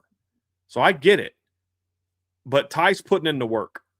And if he does get passed up, it's going to be more because there's an injury by him, or this tight end room is going to be ridiculously good. But I think Ty's put himself to say, hey, coach, you can find a role for me because I'm working my tail off and I'm doing this and I'm doing that. And good for him. Good for him. Yeah, I'm very much looking forward to seeing what Ty Washington can do this year because it's a very wide open room. It is. You got a guy coming back from an Achilles injury. You have a rising sophomore and James Flanagan that could do something. You have a redshirt. So very interested to see what they can do. Let's flip this over to the defensive side of the ball, Brian, because all of the underrated players are not just on the offensive side of the ball. One of the defensive players we've already mentioned, and it's Jaden Ausberry. He's somebody that didn't get asked any questions despite taking the number 1 reps at the middle linebacker spot for the entire spring, which I thought was an interesting choice, to say the least. But he's somebody that even outside of just the interviews that went down earlier this week, by and large, over the last 2 seasons, he's been grossly underrated on Notre Dame's defense. Yeah. I mean, what you were telling a story the other day about how you had a buddy that didn't even know that he started the last 10 games of the season or something. It was somebody on the mess. It wasn't a buddy. Well, I mean, all my people on the IB board are my buddies, but like it was somebody on the board we were having that conversation about. And they were talking about Jaden Ausberry and all this. And he, and I'm like, dude, he's a starter. Like, no, he's not. I'm like, yeah, he is. He started the last 10 games of the year. And I was like, go look. He's the first will linebacker on the field, and because I think there's this assumption that like Kingston was a starter. And the only time Kingston started was games where they played a 4-3 defense. Jalen Steed started the first 2 games, but people just forget that. And they're not starting Jaden because they want to limit Kingston's reps or, whatever. It's like they started him because they think he's a good football player, and they think he can help them play football, or win a lot of football games. And he's been a very underrated part of this defense the last 2 years, Trevin. And look, it's probably not good form to be critical of questions people asked at a press conference I wasn't at. I get that. I get that. And it's not so much taking a shot at the media, although I kind of am. It's more so that doesn't happen to Kingston. And I'll bet you, if I was there, I'll bet you Kingston or Drake were talking the same time that Jaden was there. And that's why he didn't get the attention. But that's just kind of what he's been dealing with since he signed. He was one of my favorite recruits in that class. I was Jaden. I'll have some guys every year that I'm like, dude, this guy's a way better player than people think, and all this. And he was one of my guys in that 23 class, Trev. I love Jaden Ausberry. And yeah, he's definitely getting overlooked. But he's a very important part of this football team. Very, very, very important part of this football team. And again, he was a major key on the 2024 defense. I mean, look, the kid, Trev, as a sophomore, just a redshirt freshman, despite not being a starter, because he didn't start in 2024. I think there was like a couple games he was the first guy out there in some 3 linebacker looks, but he wasn't a starter. He was tied for number 2 on the defense in tackles for loss. And to put that into a little bit better perspective on how impactful that is, in 2024, Jaden Ausberry ranked, he was 11th on the defense in snaps played. He was tied for 2nd on the defense in tackles for loss. And I think that says a lot about Jaden Ausberry and the kind of player he is. And I mean, I still remember I think it was a jet sweeper reverse that they ran at Georgia Tech ran, and it was him. And I think it was Eric Singleton or Malik Rutherford, one of the two in space. It's him and Jaden Ausberry.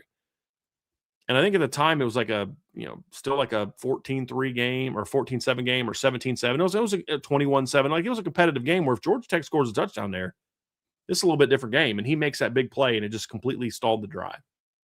He's made a lot of plays like that in his career.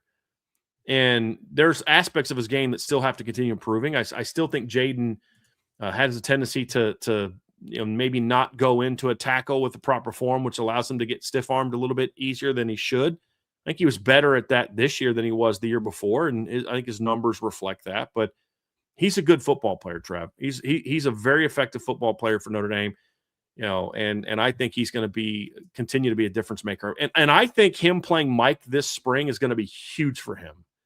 Because number one, I think it's going to show the Notre Dame coaches he can do that if you need him to. But I think playing Mike can give you such a greater understanding of the entire defense that maybe when you're playing Will or Sam or safety or corner, you don't get. You're thinking about, this is my job, and I've got to fit off this guy and this guy. That's all I got to worry about. And if they motion, I've got to do this. And if they do this, I got to do this. Whereas the Mike, Drake's got to know what everybody does. If the corner's not right, Drake's got to get him lined up. If the D-line is not right, Drake's got to get him lined up. And Jaden might say, hey, you got to bump inside because he knows he's got to fit off that guy, and that guy's supposed to be here. But now he's got to know what everybody does. And I think that's something that's going to really benefit Jaden and help him see the defense from an even bigger picture standpoint that could make him an even more effective will linebacker. 100%. Very excited to see what that experience is going to do for him throughout the rest of the offseason. And I think it's going to do wonders. I'm same boat as you are. Another player that I think is kind of fallen by the wayside is along the defensive line. And I'm talking about Elijah Hughes. I get it.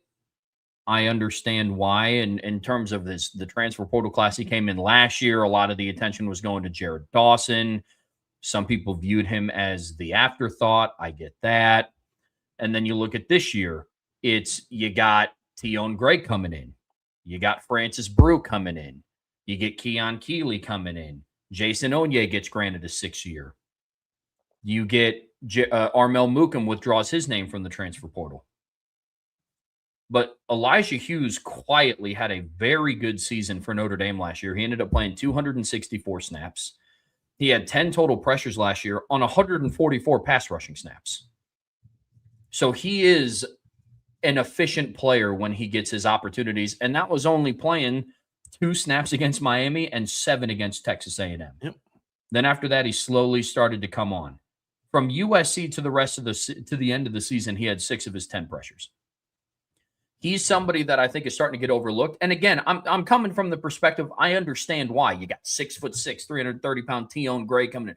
Francis Brews benching 1,000 pounds, and you get Jason Onye comes back, and this is going to be his breakout year. But Elijah Hughes has quietly been developing this offseason. He is a steady part of this defensive tackle rotation. And before all of those things happened that I listed off, we were talking about how Elijah Hughes is going to have to kind of anchor this interior defensive line group while other players like Christopher Burgess, if he makes the move, and Davian Dixon and Sean Sevillano come along. I think he's underrated.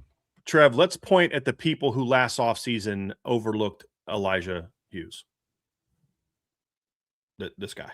I did. Like, he was better than I thought he was going to be. I didn't understand that pickup, honestly. I was like, I mean, I get it, depth and all that.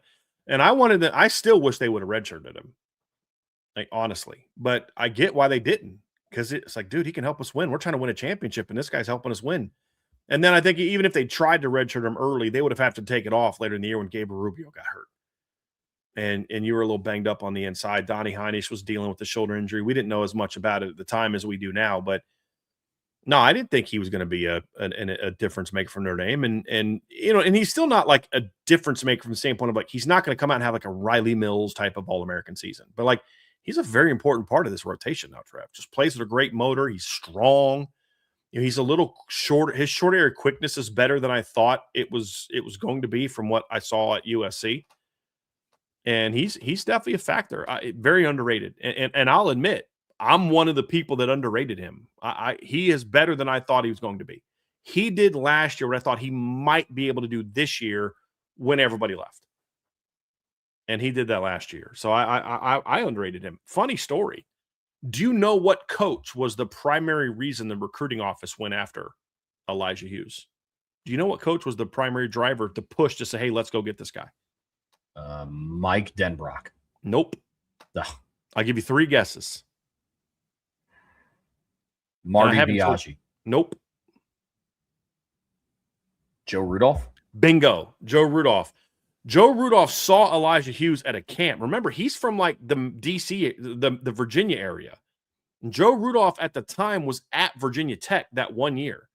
And they had Elijah Hughes at a camp, and he put up great testing numbers.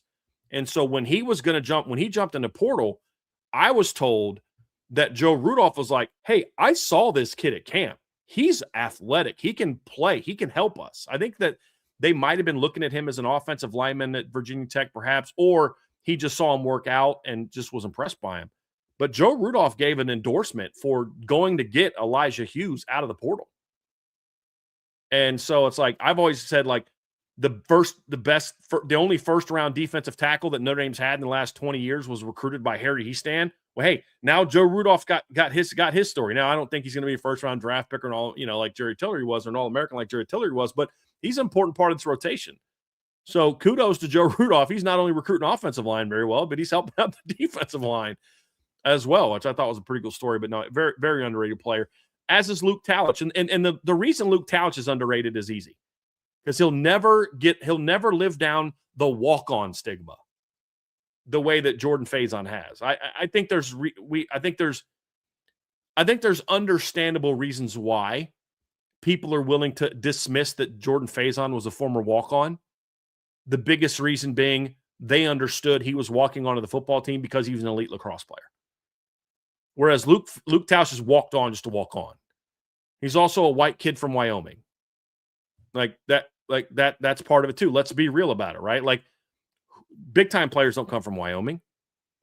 You know what I mean? And people forget this guy had an offer from Utah and an offer from Washington State, scholarship offers to play football. He wanted to be at Notre Dame. This kid had legit offers to leave and go to the portal this offseason. He chose to stay at Notre Dame. And he's a very underrated part of this football team, not just as a safety, but also as a special teams. Like, he's a beast on special teams. And if you need a reminder of that, there's a particular young man that played at Penn State in 2024 who you might want to ask, like, hey man, what kind of special teams player is Luke Talich? He might be able to give you a little heads up. Yeah, I was about to say, you go ask Zion Tracy at Penn State how he felt about Luke Talich on special teams. That's right. The last 2 seasons, I've been very frustrated talking to people about Luke Talich because there's a lot of conversation. Man, could you imagine if Notre Dame just had a 6'4" plus rangy safety that can also stick his nose down the line of scrimmage and make plays? That's why they need Jadon Blair. That's why they need Joey O'Brien. And it's like, agreed. There's also a guy that's been doing that the last 2 years. Yep. That's where I get frustrated. It's like third on the team in interceptions last year. The other stigma that he's never going to be able to live down is that pick 6 he had against Florida State, where that's when everybody started to question his overall speed. It's like, yeah, he has the size, but so-and-so is just a much better athlete. It's like, can we stop underrating him as an athlete? Yeah. Like that. He scored. It's 60-something yard return. If you go back and watch that play, he catches the ball in a funky position and he stumbles out of that, and he could never recover from that stumble. And anyone that's ever had that happen, when you're in a long sprint and you stumble, all of a sudden when you recover, your thighs feel like they're 1,000 pounds. That's just the way that it goes. And I don't know why that is. I can't tell you biologically why that is, but I just have had that happen before. You don't recover till you stop and rest and start again. But anyone that's ever watched him, if you want to know how fast Luke Talich is, just watch the kickoff team. Watch the punt cover team. And you'll see a kid that can run. The things that limit Luke Talich there's 2 things that have limited Luke Talich the last couple of years. One, he's got one of the best safeties that ever played at Notre Dame in front of him. He's got another kid in front of him who is a big-time football player in his class, who's going to be a 2-time captain and a 3-year starter, Don Schuler. And then one of the best elite athletes on the team happens to also be on the roster. That's really why. There's a lot of starting safeties in college football that would be backups at Notre Dame behind Xavier Watts, Don Schuler, and Tay Johnson. But Luke's a good football player. The second thing that Luke is, the thing that's held Luke back at times is, I think sometimes Luke was, this is something that I was told by Notre Dame coaches the last couple of years. Luke sometimes thinks too much, and sometimes is kind of not afraid to make a mistake, but doesn't want to make a mistake for fear of, do I get passed up? I mean, I think maybe that stigma maybe is in his head as well. The big thing for him is he's got to learn to just let it rip and play fast. And he did that a lot more last year, Trev. And that's why he became a pretty key member of that Notre Dame rotation last year at safety, and why he was an effective playmaker. I mean, he had 3 interceptions. He's a kid that had, a blocked punt return for a touchdown. I mean, that's a pretty athletic play to catch that and score on that play. But this is a good football player. Does he got to continue to get better? Absolutely. But Luke Talich got targeted 19 times last year, and he allowed 8 completions. Well, that's mop-up duty. No. He allowed 1 catch for 2 yards on 4 targets against Texas A&M. So he can play. He's a good football player. Now for him, it's about take it to the next level. And that's going to be the key for Luke this year. Take it to the next level. Just let it rip. This is your last year. You got nothing to lose. Let it rip. When you're in the game for 10, 12, 15 snaps, go make plays. And then the other reason he's on this list, because he's an elite special teams player, in my opinion, and doesn't get enough credit for that. Agreed completely. Brian, I'm going to ping pong this back to you. Last guy on this list for us for the sleepers is a defensive end, going back to the defensive line. It's Logan Thomas. There's been a lot of questions about his weight and is he able to stay healthy? But he's one of the twitchiest edge players that this team has. Mm-hmm. And he's somebody that I think could have a really big impact this year, especially now under the new tutelage of Charlie Partridge. Mm-hmm. So very interested to see what he can do. But Logan Thomas is slept on. Big time. And I get it. Part of it's Logan's fault in that he just has struggled to stay healthy and didn't build on his freshman season. But it's kind of like we're waiting on Keon's going to come in and he's the number 3. And then, just it's a matter of time before Rodney Dunham and, Ebenezer Tati take over. And I'm like, yeah, that's actually probably all going to happen. But it doesn't mean that it also won't include Logan Thomas having a very important role. I do think this is a big offseason for Logan Thomas, though.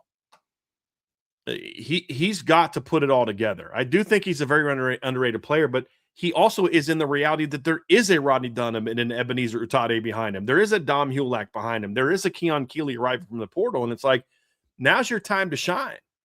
Now's your chance. The thing with him is, I think where maybe some people don't get this is if he can stay healthy, he can be a factor for Notre Dame. And I even brought this up to a source this winter.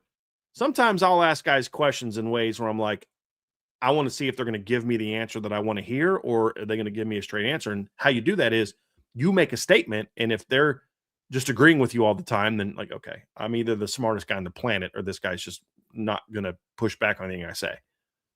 And I said something about Logan Thomas about the 4th defensive end. And he's like, I think you're forgetting about somebody important. LT's going to be a factor. It's like, okay. All right. That's kind of what you want to hear. And so the big thing for him is stay healthy, be out there every day, keep grinding. And if he can, I think I could see him kind of taking over that one of those pass rushing roles that we think is going to go to Kingston or Jalen Sneed or somebody like that. It wouldn't shock me if at some point in time that goes to Logan Thomas. Wouldn't shock me at all. I'm with you. I'm with you completely. He has a lot of opportunity in front of him, but I'm with you. This is a very, very big offseason for you. As we kind of wrap up this part, I do have a question for you, kind of tying this all together.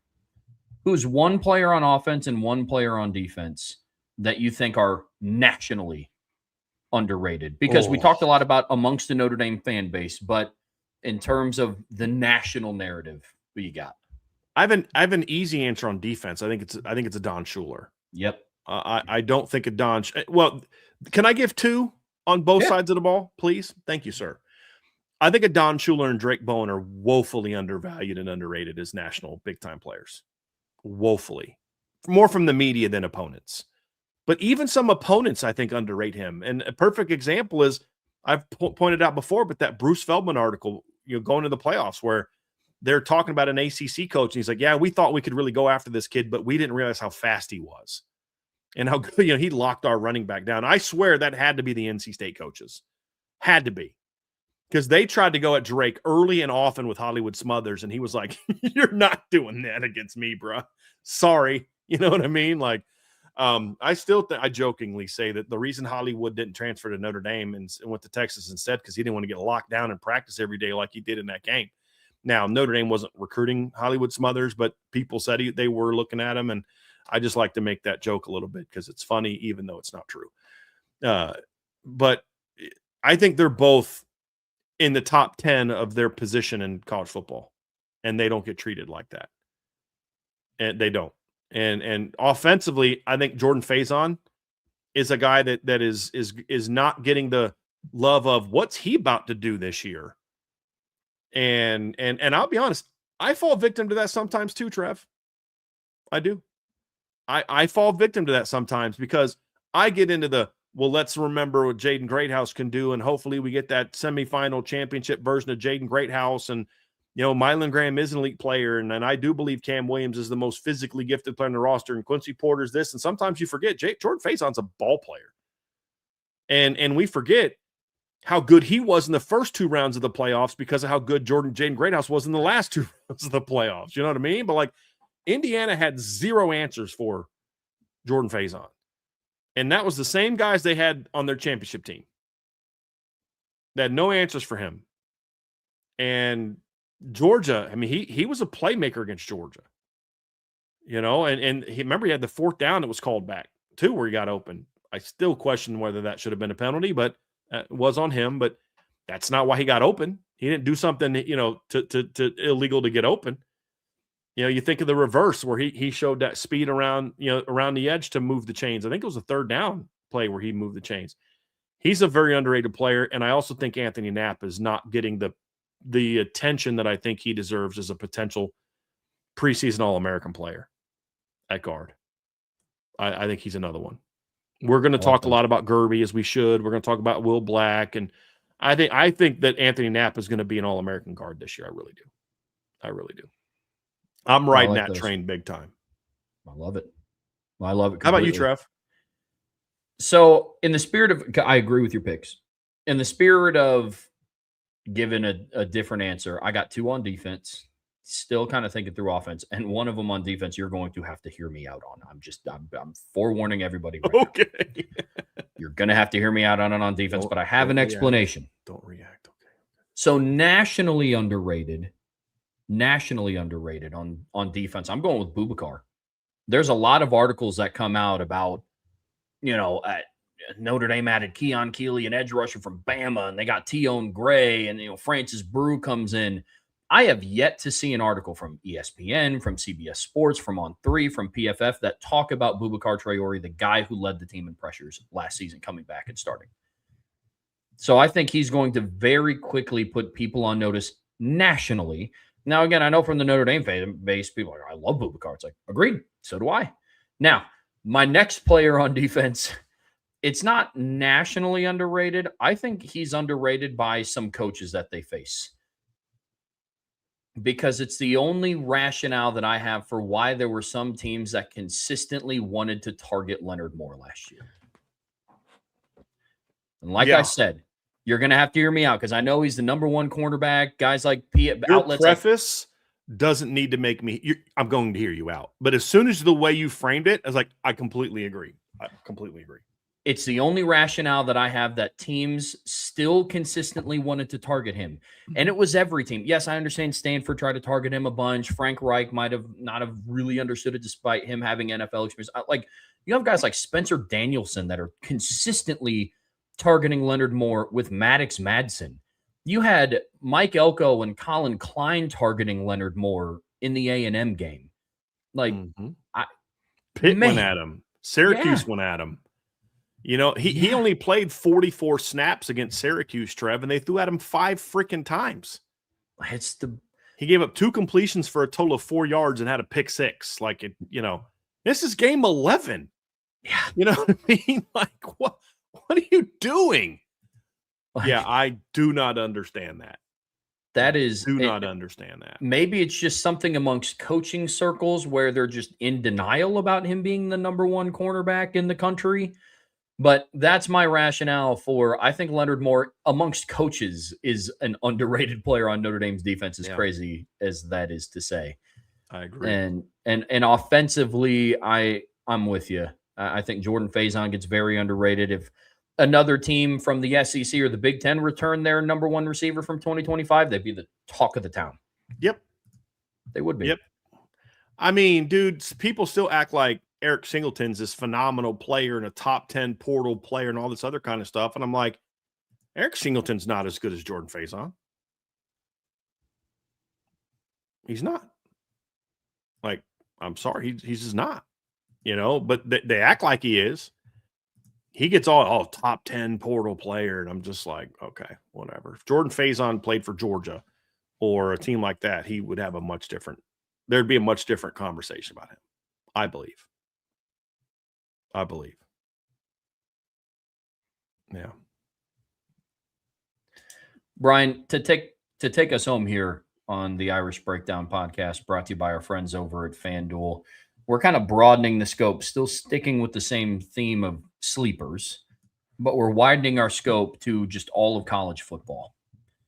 And what we're going to do is we're going to talk about kind of two different conversations. One of them is just sleepers within a conference, and we're going to break it down by conference: ACC, Big 12, Big 10, and the SEC. And then we're going to wrap everything up talking about sleepers, teams that aren't getting enough chatter that have the potential to compete for a title, which I think is going to be really interesting. But there's a lot of talk going around Notre Dame, and, is this Oregon's year? Is this Texas's year? Does Georgia reclaim it? But there's some sleeper teams out there. What's nice, though, Trev? If we tried to argue to Notre Dame fans that Notre Dame is a sleeper this year, or to national people, they would say, you're a bunch of moron homers, and they'd be right. Because you can't argue that Notre Dame's being slept on this year. Yeah, very true. I mean, where are they on FanDuel odds?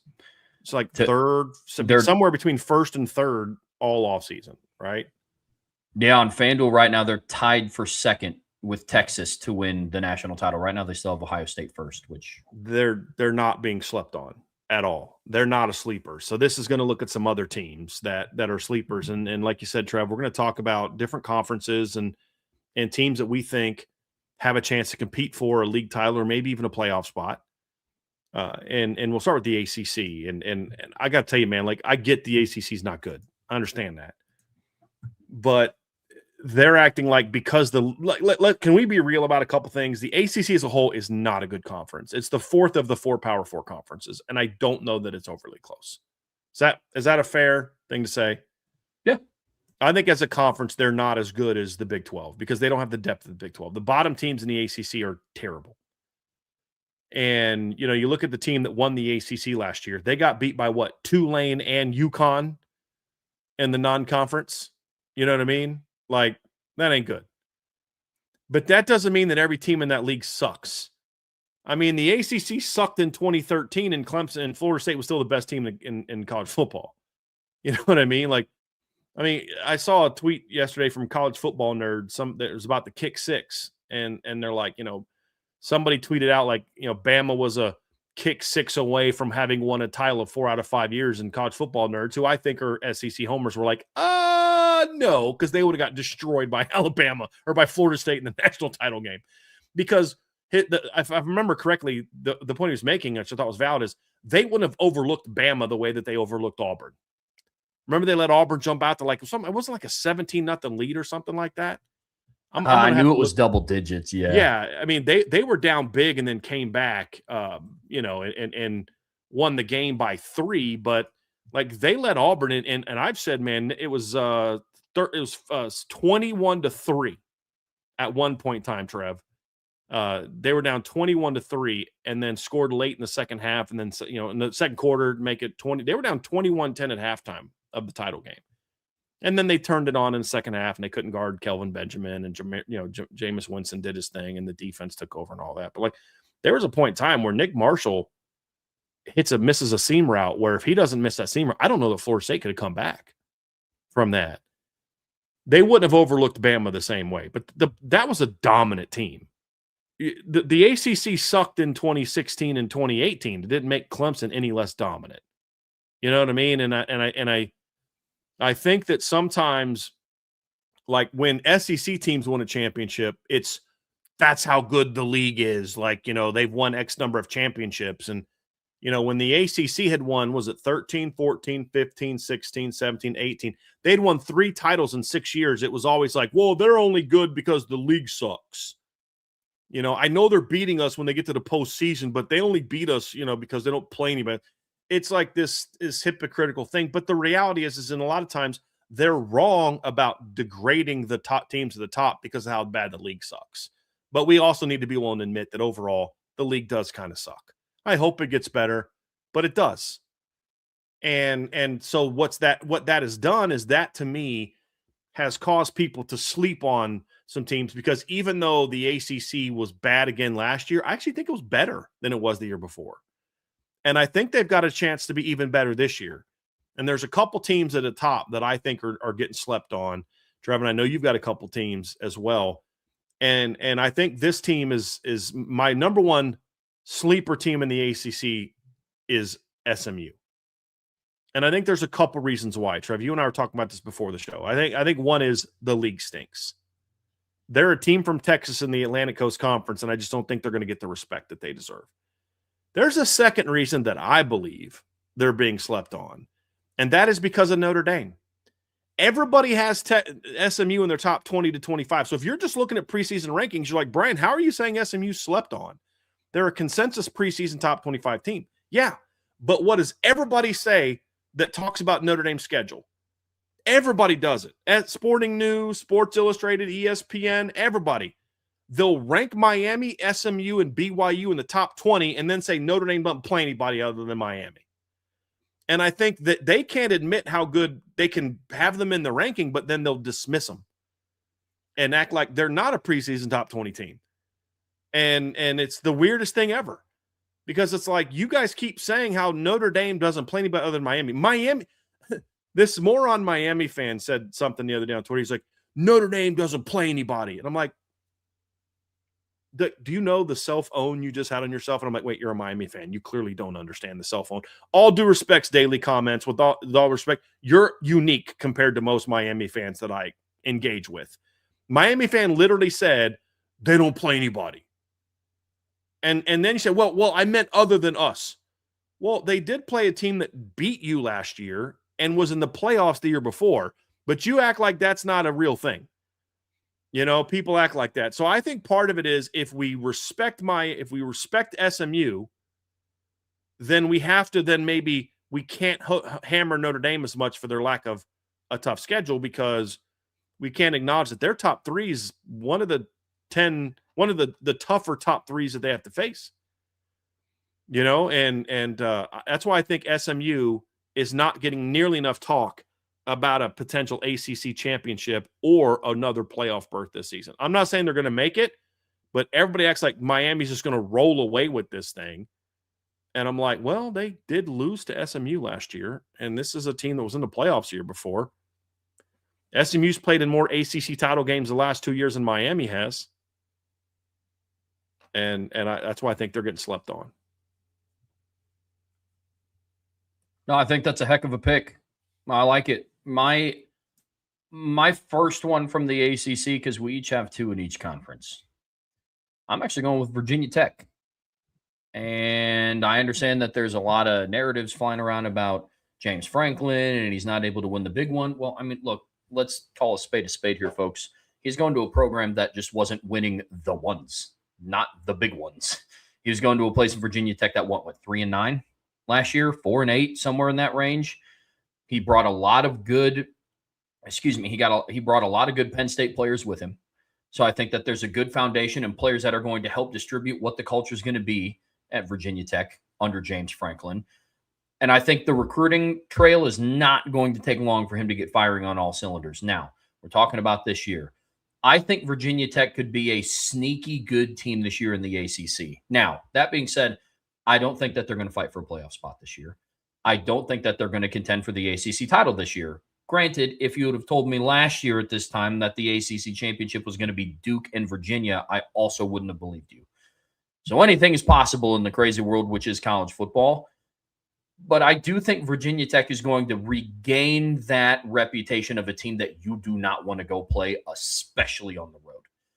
I think that's going to be very true of Virginia Tech this upcoming season. It would not surprise me if they were 7-5 or 8-4. I don't know if that gets them to the ACC championship game. Now, mind you, it did for Duke, but I don't know if that gets them to the ACC title game. But I do think that they are being slept on because of what they did last year. And then the big picture reputation that James Franklin brings along with him coming from Penn State of being the guy that can't win the big game and everybody's very quick to throw out what his record is against ranked opponents. But Virginia is a much more manageable beast to tackle, in my opinion, than what Penn State has been over the last decade or so. So they're my first sleeper team in the ACC. I love it, Trev. And I know one of my sleeper teams is a team that you had as your third as well, one of your three as well. So we'll just talk about it here. But I think Clemson's getting slept on a whole lot. This one, I have no criticism for why people are sleeping on Clemson. None. I completely get it. Completely understand why people are down on Clemson. That team last year that has 4 players being projected to be picked in the first round by some people. And I don't think they're going to get all 4 picked in the first round. And I don't think they should all 4 get picked in the first round. And their bad film is why part of the reason why Clemson wasn't as good last year. But I think this Clemson team is being slept on. I think last year was an anomaly season. It was a weird season. I think that Clemson made a similar mistake, in my opinion, Trevor, to what Notre Dame made in 2022 in Marcus Freeman's first year, where they put so much on the Ohio State game that when they lost that game the way they lost that game, meaning they led for most of the game and then lost it late in the third quarter and just couldn't recover, that I think it took Notre Dame about a month to recover from that, emotionally recover from that. And when I look at Clemson last year, when they lost that game to LSU, it took them a while to recover from that. They were down, 16-0 to Troy the next week? Yeah. Then they get beat. They blow a game on the road by Georgia Tech. And then I think a lot of guys on that team checked out. I think Peter Woods checked out. His film last year was very different from it was the year before. Very different. Then they go get blown out by Syracuse. Now they finished the year 6-3, 6-2 really, because they had guys out of the bowl game and all that. But they had a 1-point loss at home to Duke and got smacked by SMU. They rebounded late in the year. Had a nice road win over Louisville in one of the ugliest I don't want to win. No, I don't want to win. No, I don't want to win. No, I don't want to win games I've ever seen. Nobody wanted to win that game. It's just Louisville wanted to lose more than Clemson did. It was a terrible game. But you know what? They found a way to get it done. They blow out Furman, and then they whoop South Carolina in the last game of the year. Well, that win doesn't look as good when you realize South Carolina was a 3-9 football team last year. But South Carolina played a lot of close games last year, Trev. It wasn't close against Clemson. I just feel like this is Dabo in his element. Look, I had Clemson as a Final Four team last year. I think you did as well. I think Vince did as well. They were a preseason top 10 team. That LSU Clemson game was a preview of a couple potential playoff teams that both folded. I just think there was so much pressure on that team, and they put so much on that LSU game, and the way that they lost, I just don't think that team ever recovered from that. Now, this Clemson team's being slept on, and I feel like they're now right where Dabo wants his team to be. They're on the Roy bus again, Trev, and this is where Dabo likes it. I think Chris Vezina is going to do very well for them. I think that their running back room is better. Not only is Gideon Davidson going into year 2, but they went out and got Chris Johnson out of the portal. I think their receiving core is going to fit what I think you're going to see a lot more downfield passing from this offense this year with Chad Morris as the offensive coordinator and with Chris Vezina, who's got a pretty good arm. He's a guy that Notre Dame liked coming out and recruited and actually offered coming out, Trev. But I feel like that this team is you got rid of some personalities that I think were more in it for themselves than they were in it for the team. And I think this year you're going to see a team that is a little bit more together.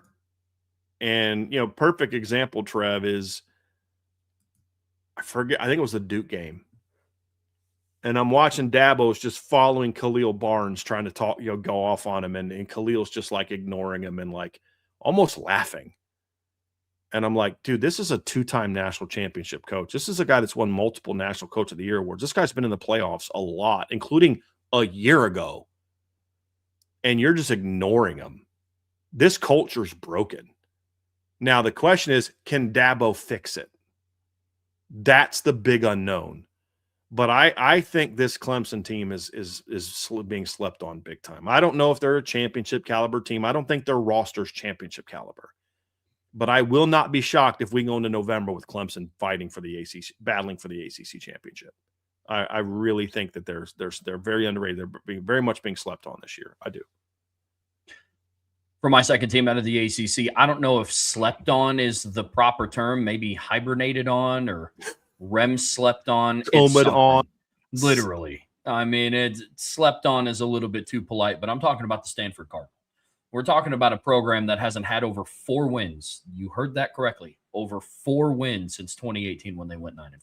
Now, some of that was because of COVID, because in 2020 they went 4-2.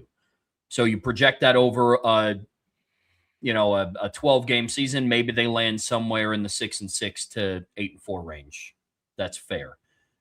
But on paper, they haven't had over 4 wins since 2018. That is a long time. Mm-hmm. That is a very long time. Yep. Now, some of that is by their own doing. The university wasn't putting too much emphasis in the football program. They've made some bad hires. They've made some bad personnel decisions. But I think they're slowly starting to turn around with Andrew Luck as their GM. They brought an alum to kind of oversee football operations. They brought in Tavita Pritchard, somebody who was on staff from 2010 to 2022 with Stanford, and I believe played for Stanford.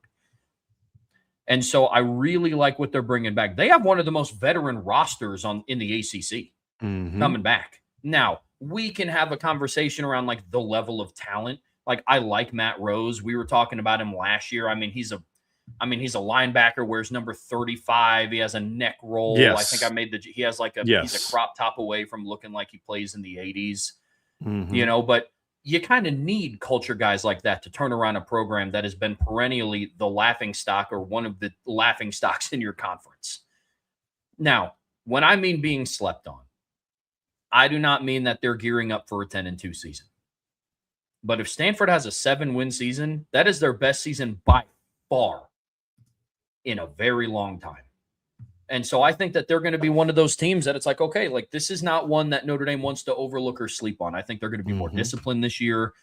I am about as confident in saying this as I am about basically anything, that their quarterback play, especially in the early part of the season, is going to be better than what Ben Goldbranson brought to the table for them early last season. I think their quarterback play is going to be better. I think that their defense is going to be more consistent. Can I interrupt you, Trevor? I still don't understand what the freaking heck they were doing sticking with him that long. I have no idea what they were thinking. I got nothing. He was, and I don't mean to be disrespectful to the kid, Trev, but he was pretty bad. Like, if they had just a mediocre quarterback, they beat Hawaii. Like, and I don't even think that's debatable. I mean, he couldn't hit.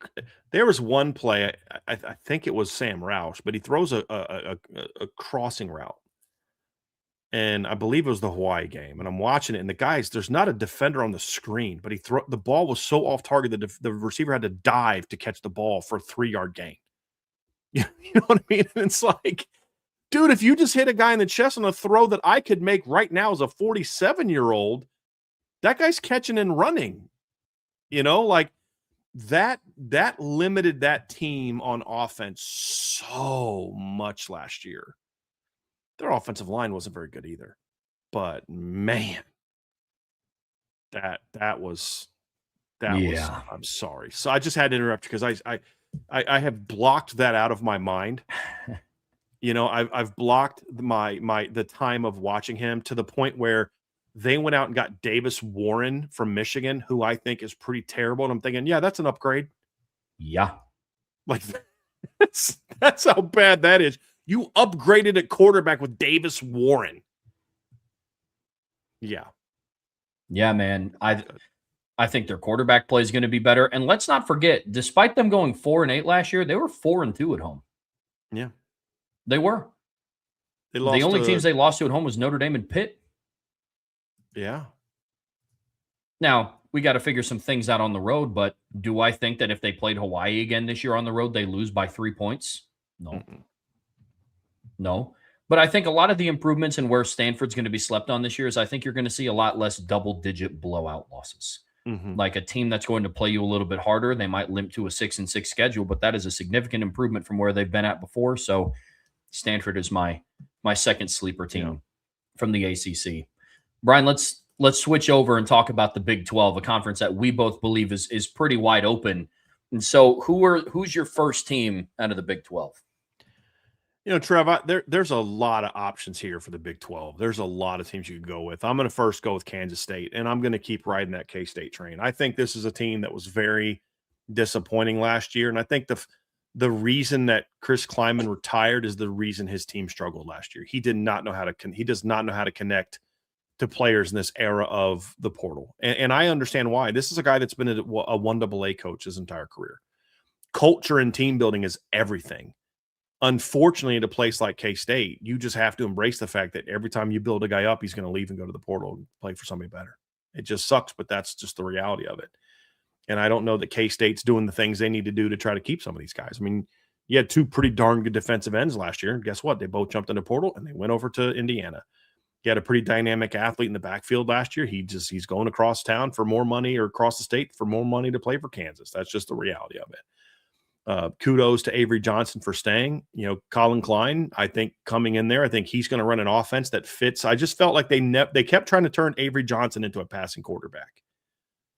And you got to let him do what he does. He's a run-throw quarterback. And I think Colin Klein will be able to look what he did with Marcel Reed. I mean, that guy's not much of a drop back passer, go through progressions quarterback, and he put up pretty good numbers. So I think that's going to be part of it. And I just think that this is a team that, are they going to win the Big 12? I don't know, but I think they're going to be in the conversation. I think they're going to have an impact on who does by knocking some teams off and things like that. So I think that's a team that is getting slept on a little bit in the Big 12 this year. No, I like that pick. I do. My first one in the Big 12, I'm staying in the state, actually, and I'm going with the Kansas Jayhawks I'm sure the joy it brings Sean Stiers to hear that. But I'm going with the Kansas Jayhawks. I think Lance Leopold might have something brewing up there. And I love the reunion with Andy Kotelnicki. I think that is the level of football that Andy Kotelnicki can thrive in. Penn State, I think he did some decent things in 2024. I mean, they played for the college football playoff semifinals. I also think Andy Kotelnicki was a reason for a lot of their demise in 2025. I think that there were some things that he did on offense that I just didn't fully understand, and Drew Aller played the scapegoat for that. Now, that is not me claiming that Drew Aller is a top 5 quarterback in all of college football, and it's only because of Andy Kotelnicki. I also don't think Drew Aller was the guy, but I also don't think Andy Kotelnicki was the guy for that level. But he made a name for himself at Kansas and the things that he did there. Now, I know they're losing Jalen Daniels at quarterback, but I like what they have, man. And a lot of this is just putting faith in Lance Leopold, somebody who's very aware of what coaching means at this level, and then getting his offensive coordinator back where they had a lot of success together. Because two things can be true. He might not have been the guy at Penn State, but I also think that Jalen Daniels looked a little bit different not being coached by Andy Kotelnicki either. I think both of those things can be true. I'm excited to see what they have going on. They're a sleeper team for me, and that I don't know if they're going to be able to compete for the league. I think the Big 12 is the most wide open of any of the conferences in terms of who wins the title. So would I be beside myself if Kansas is playing for the Big 12 title? No, it would surprise me a little bit, but I think they're going to be a sleeper team. I think Andy Kotelnicki can coach at a big-time school like at Penn State if he has an offensive coordinator that can rein him in. And I think that's where him and Lance Leopold were a great connection, because Lance Leopold could say, hey, man, the creativity has to end here. Like, now we're just being creative just to be creative. Now we're just doing stuff just to do stuff. I don't know that Lance Leopold lets him throw a motion to trips and throw a wheel into the boundary in late in the game against Oregon.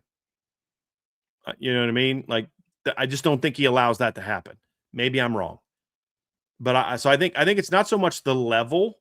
I think it's you have to work for a head coach who can rein you in and say, no. I love your creativity. That's why I hired you. But this is where we still got to do this. We still got to do this. We still got to do this. You get 5 trick plays per game. That's it. You don't get 12. You know, you know what I mean? Because dude, he was in his bag for a little bit against Notre Dame early in 2024, in that first half. They had one play. I loved it. They ran a tight end wheel and then brought a tight end delay right up the jet, the trail of that guy. And you're just like, dude, and it was like right after Tyler Warren went down, and they go right to Kendall Dinkins. It's like, oh, okay, that's pretty, and then Notre Dame starts to heat him up, and he doesn't have answers, and I think that's where with Lance Leopold, I think they'll have some answers. So I like that one. My number 2 team in the Big 12, Trev, and I went and looked at all the top 25s, and I only saw one outlet: ESPN, Sporting News, Sports Illustrated, CBS, I looked at all of them. I found one outlet that had Arizona State in the top 25. One. And I think that they're going to be a very good team this year. I think they're being slept on. I think Cutter Boley's a nice quarterback, but I don't think they won, in my opinion, I don't think they won in 2024 because of Sam Leavitt. I've made this case before. I think Sam Leavitt was a byproduct of having great receivers and a great running back and a very good offensive line and a really, really, really smart head coach. I think that this year Sam Leavitt actually became a problem for them a little bit. I think his attitude and his lack of being bought into the team, I think created an environment where that team underachieved. And there were times last year they had to count on Jeff Sims to be their guy. That's not a recipe for success. But they went 3-3 with Jeff Sims as their starting quarterback, Trev. That to me says a lot. One of their losses was a 3-point loss in a bowl game. They lost to Houston by 8. They beat Iowa State on the road, beat West Virginia, blew out Colorado on the road, and lost at home to a really good Arizona team. Jeff Sims goes 11 of 25 for 3 touchdowns and throws 3 picks because he's just not a very good quarterback. You and I we've talked about this. He's not very good. Is Cutter Boley a light the world on fire guy? No, but he's a good quarterback. He's had some good moments. They also brought in Mikey Keene for depth. The kid who was at Fresno a couple years ago got hurt last year, so he ended up not starting there. But you look at the transfer portal. They brought in a couple very good backs out of the transfer portal this past year. I love their portal class at receiver, Trev. Love their portal class receiver. They bring Jalen Moss back. They bring Jaron Hamilton back. They went out and got Amorian Miller from Colorado, Raiden Vines-Bright from Washington, and a guy that you and I both liked a lot, Reed Harris, who beat Leonard Moore for a touchdown. Now, Leonard fell down, but part of the reason he fell down was a move that Reed Harris made on him. Cutter Boley, if he's just a solid quarterback, is going to have really good weapons. Really good weapons. The key is going to be, can they get the offensive line figured out? That's my big concern for them. But if they can get the offensive line figured out, Trev, I think they had a very good offseason. I do. They got Marion Winston out of the portal. They got Jalen Thompson out of the portal, who was a nice player at Michigan State. They got a really good middle linebacker from Colorado State, kid named Owen Long. They had a really good secondary class out of the portal. We talked about them as a sleeper, keep your eye on secondary, because we liked the kids that they got out of the portal in secondary. I think this is a team that people are sleeping on, and I think they're a lot closer. They're going to be a lot closer this year to the 24 version of who this team was than they will be the 25 version of who this team was. Agreed. I think the Sun Devils were a little bit victim of the flash in the pan discussion. I think they're going to be back this year. I love that pick. I really do. My second pick out of the Big 12, I'm going with Houston. And this is a sleeper pick that I have to win the league. Everybody else has kind of been like, they're going to give people a run for their money. They're going to be, dude, Houston was like a 9-win football team last year. Willie Fritz has got something cooking down at Houston.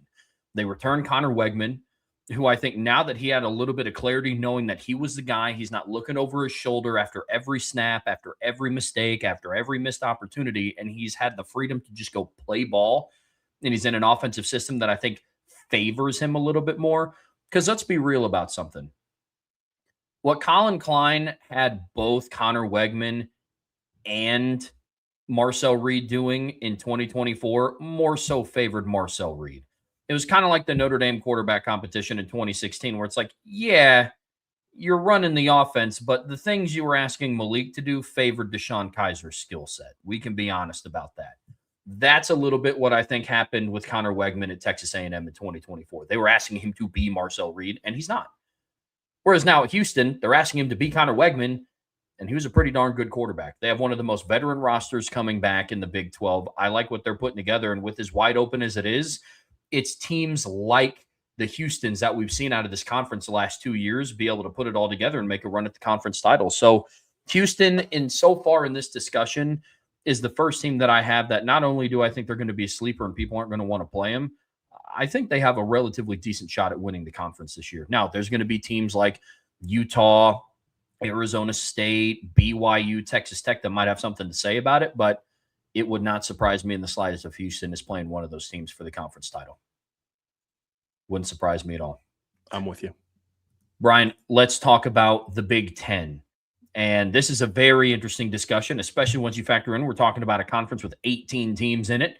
But there's a good amount of sleepers in this conference. Now, I would argue that the Big Ten is, in terms of conference depth, you could argue the Big Ten's third behind the SEC and the Big 12. Now, the national champion has come from the Big Ten for 3 straight years, Michigan, Ohio State, and Indiana. This year, I think the depth within the conference is going to be better. The quality of teams that are middle of the road to lower middle tier in the Big Ten, those are two teams, or those are going to be some teams that I think are going to surge this conference forward a little bit. But let's talk about some of the sleepers in this conference, Brian. Get us kicked off. Who's your first sleeper in the Big Ten?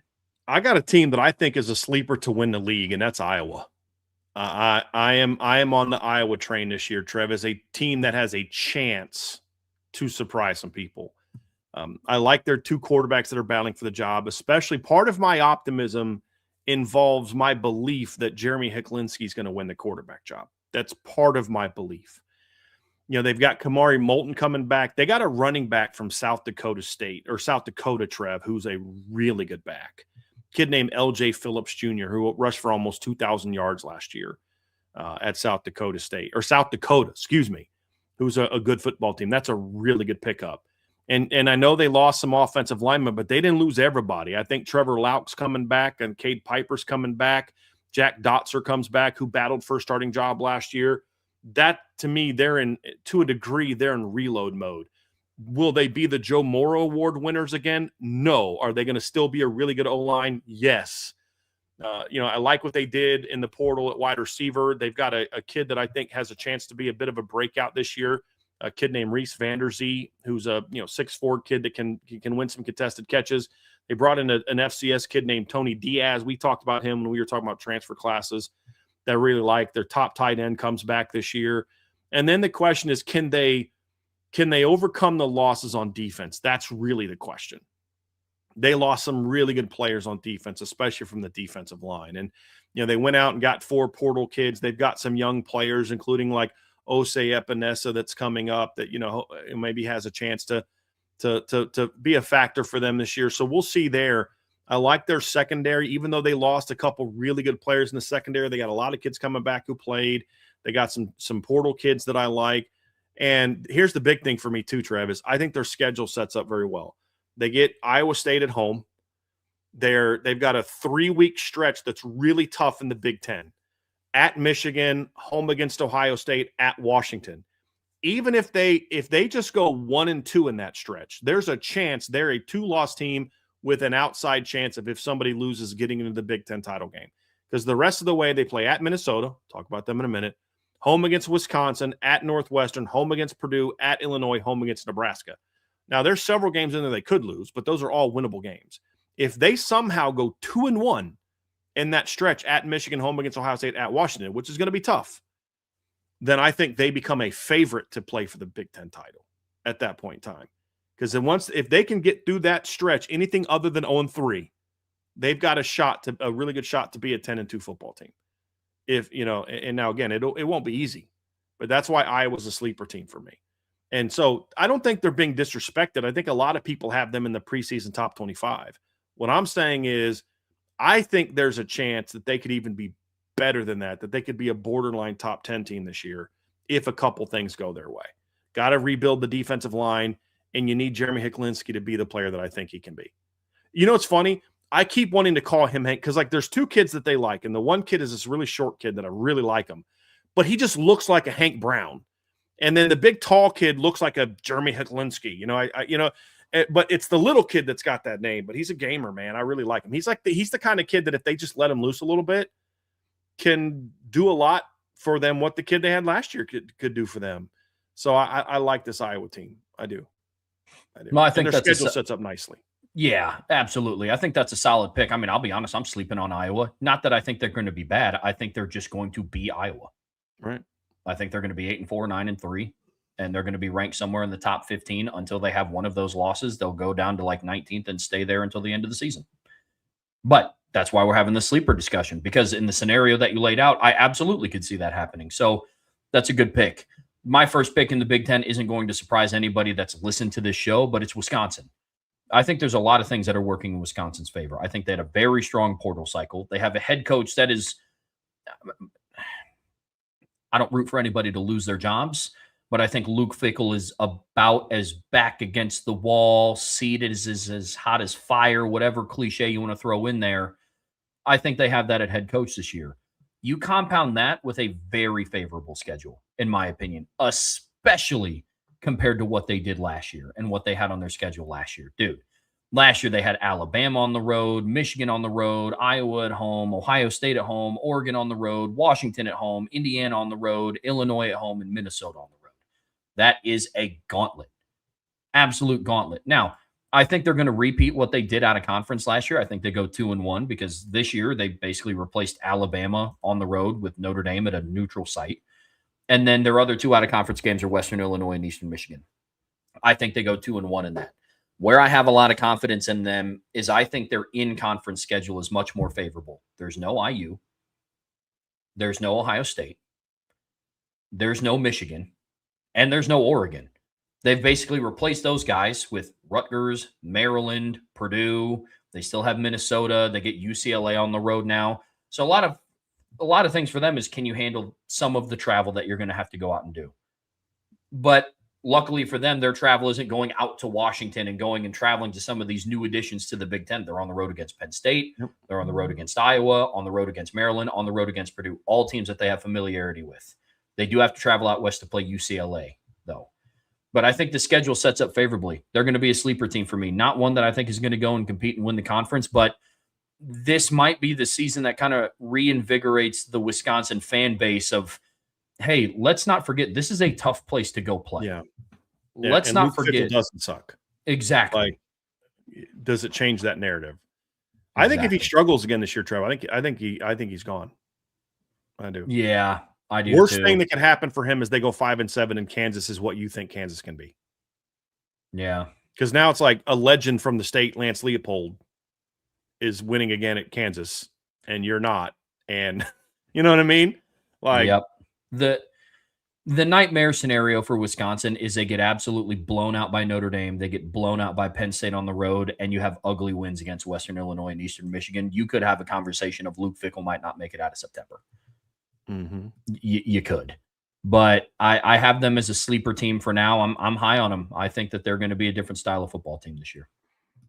Agree. I don't disagree with you about Wisconsin. I just got to see it from Luke Fickell. I'm in Trevor Trowbridge mode. I got to see it from him. But I agree with you. I think getting that quarterback was a good first step, but he had to make some necessary changes. Here's my other Big Ten team, Trev, Minnesota. I think Minnesota's getting slept on a little bit in the Big Ten. I really do. And y'all know how much I don't love saying this, because anyone that knows me knows that I'm not at all a PJ Fleck fan. And they have an analyst, I think he's an analyst on that staff that I coached with, and he's one of the worst coaches I've ever been around. And I'm just like, this. So I don't love saying this, but I also can't lie.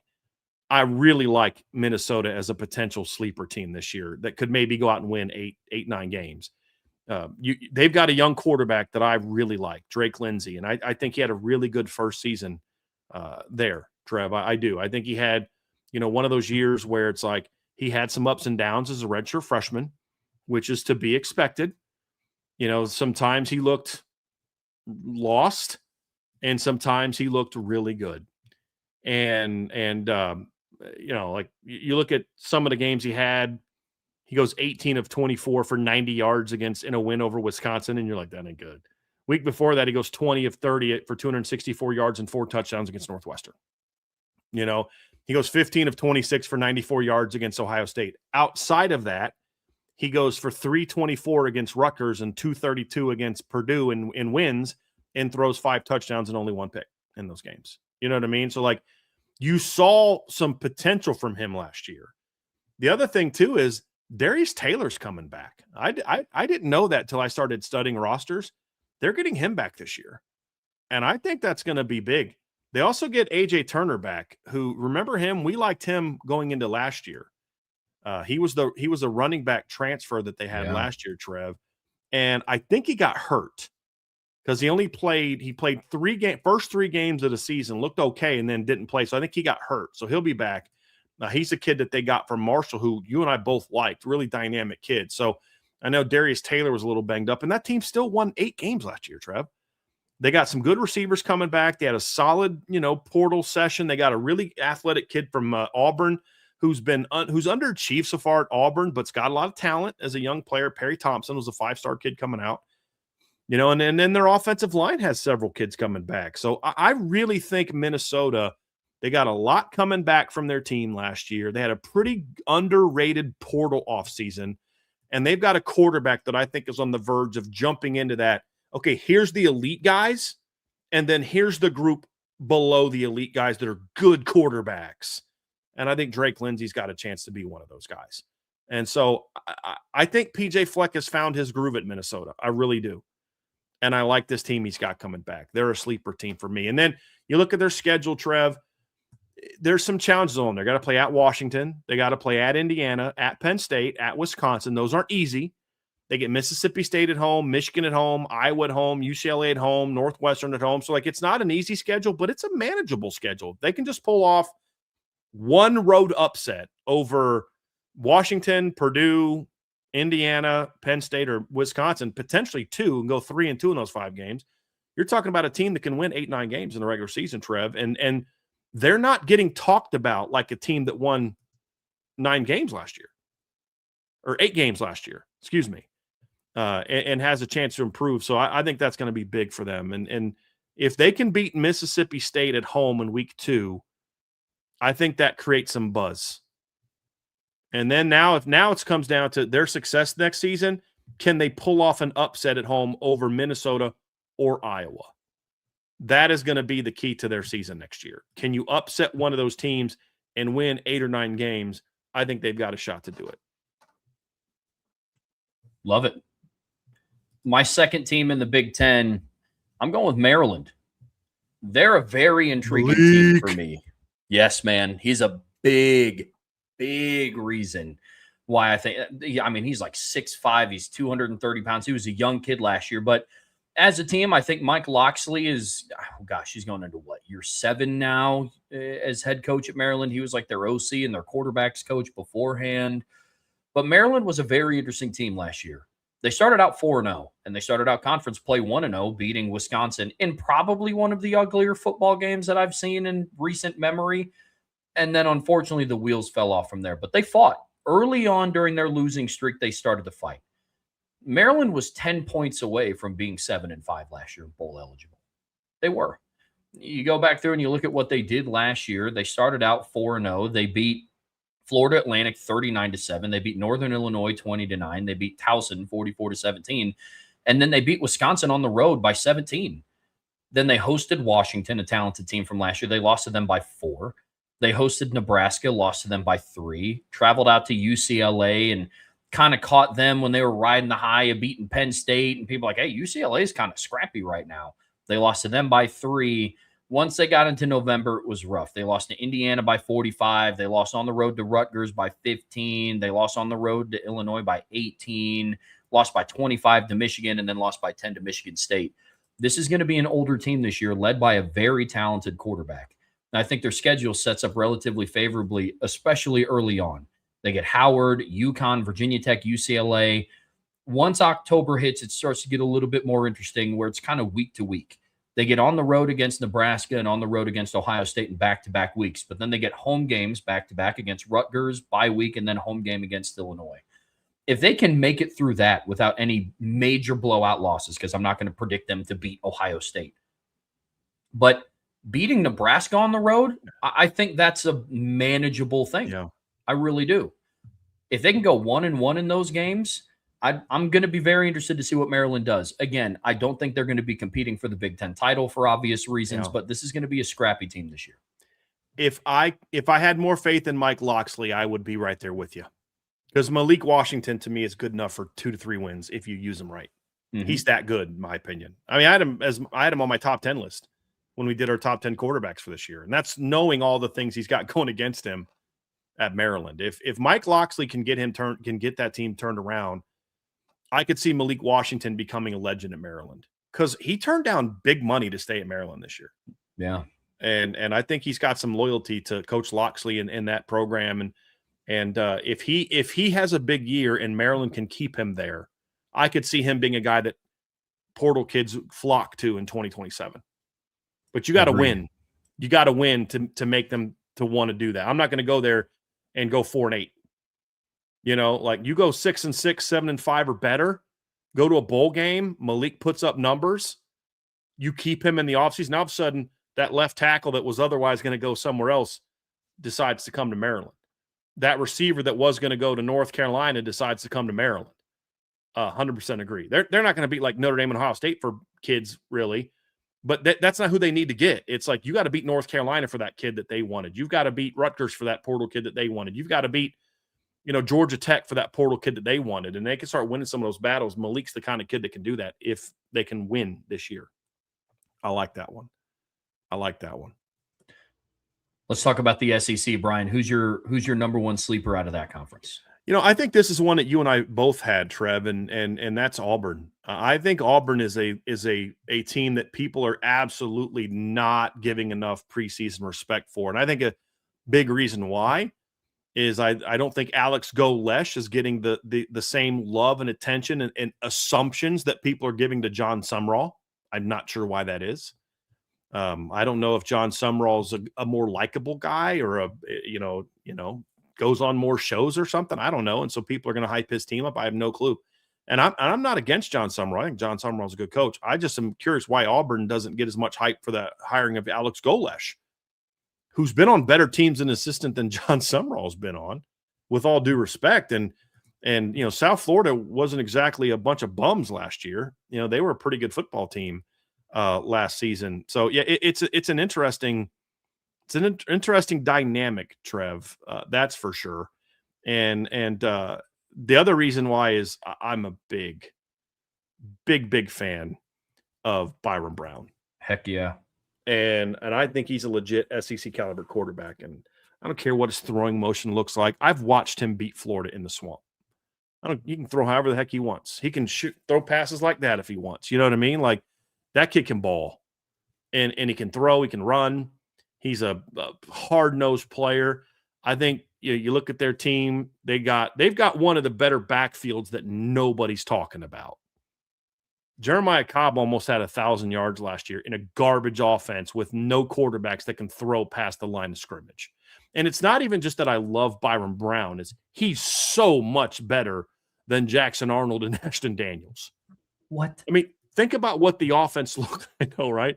What a bold statement. You know what I mean? Like, no way. It's just like, think about how dynamic that, and I know it was against an FCS team, but think about how dynamic that offense looked in the one game they had Deuce Knight. Well, Byron Brown is Deuce Knight in 2 years. You know what I mean? And 30, 40 more pounds. I mean, that's what Byron Brown is. And the system is going to be competent, which it was not under Hugh Freeze. They're going to have a legit. Now you're trying to tackle Jeremiah Cobb, and oh, by the way, Byron Brown just pulled it, and he's running around the edge at 240. You went to the transfer portal. You got Bryson Washington from Baylor. You got Nakai Davenport from South Florida. You got Tay Meadows from Troy. Those kids combined for 2,000 yards last year, Trev, and 19 touchdowns to go with Jeremiah Cobb. They lost a lot of receiver. I get it. He basically brought his South Florida receiving core with him. So you got a bunch of dudes that aren't elite players, but they know how to play. Again, these are the same receivers that went out and beat Florida. Went out and brought in a tight end, Jonathan Eccles, who actually had a Notre Dame offer out of high school. They got Jake Johnson from North Carolina, former top recruit. Their offensive line, they brought in some transfers on the offensive line. Their defense has to get remade, but again, they brought in some really good transfers. So I think they got Xavier Atkins is coming back. I think they had a really good, very, very, very underrated portal pickups, and I don't think they're a borderline preseason top 25 team for me. So's Florida, and that's what I'm saying. My comment is not that John Sumrall doesn't deserve the hype he's getting. I'm all for it. I think he's a guy that has a chance to win there. It's why is he getting it, but they're not getting the same at Auburn. I really like this Auburn football team this year, Trev. And they were a lot better last year than their record. That's what I think a lot of people are sleeping on also. Auburn was a 5-7 football team last year because of poor coaching and god-awful quarterback play. Now I know they lose some guys from last year's team, but I think their schedule is going to be challenging.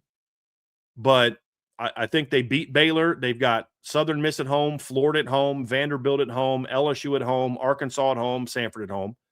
If they can hold serve at home, their road schedule's tough. At Tennessee, at Georgia, at Ole Miss, at Mississippi State, at Alabama.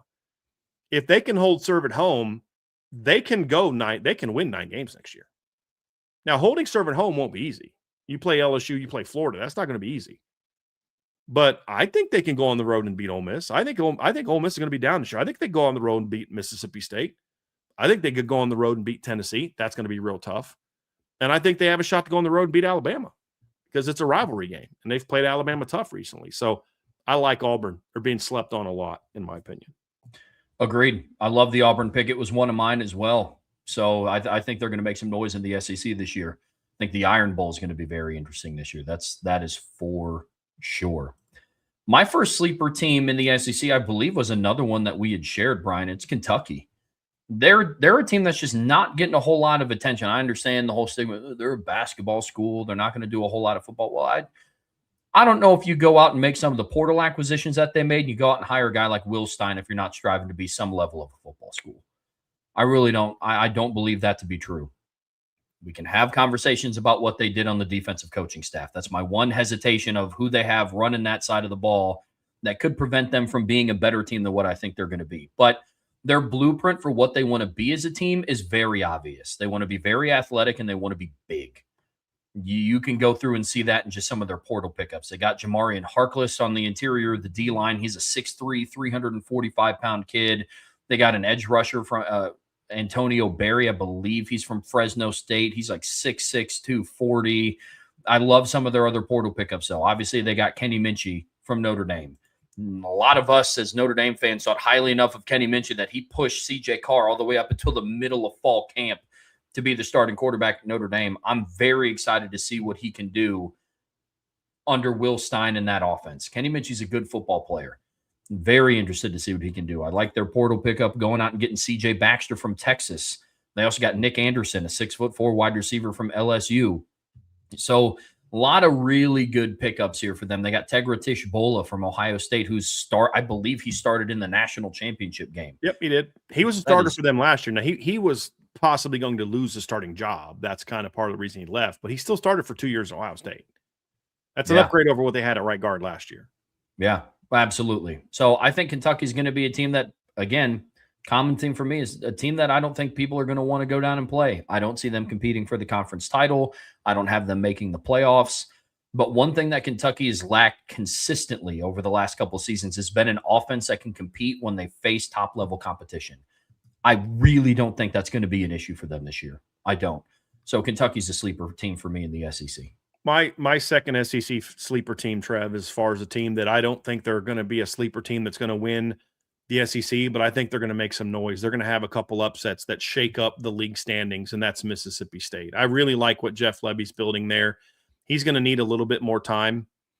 It's going to be a slow build there. They can't just go out there and buy players the way that they maybe could in the past, because now teams that would have poached from in the past are kind of offering what they're offering. But they're doing a nice job of building a team. But look, some of these sleeper teams, Trev, a lot of it for me really revolves around the quarterback.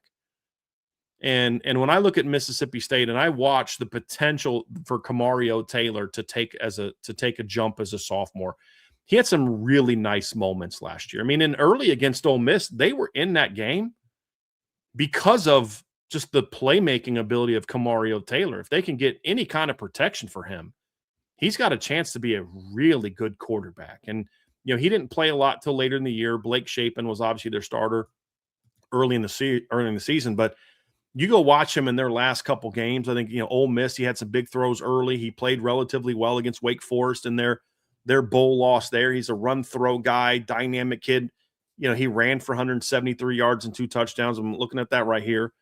His last 5 games when he started getting more playing time, he had games of 55, 53, 22, 173, and 63 on the ground. And he's just one of those playmakers that when he gets hot, you're just going to have a hard time stopping him. That's just kind of how he is. And, the Fluff Bothwell, I believe, is back for them. I believe I've got to go check that because I think there's been some discrepancy, but their top receiver comes back this season. They're a team, Trev, that I think has a chance to make some noise and get to a bowl game this year. Big key is going to be how they start. Their first 5 games is brutal. If they can survive and let's just say go 3-2 against this schedule, they've got a shot to battle for a bowl game. They start off against Louisiana Monroe, then they're at Minnesota, at South Carolina, home against Missouri, home against Bama. Like, that's a tough start to the season. They could go 1-4 during that stretch, and their season's over. They could go 2-3, and now your schedule's a lot tougher because you still have at LSU, at Texas, at Ole Miss. You've got home games against Oklahoma, Vanderbilt, and Auburn, Tennessee Tech.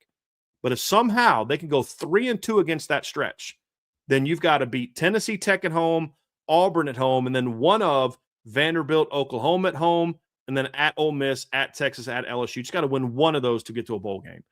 If they can go 6-6 this year against that schedule, they've turned a corner.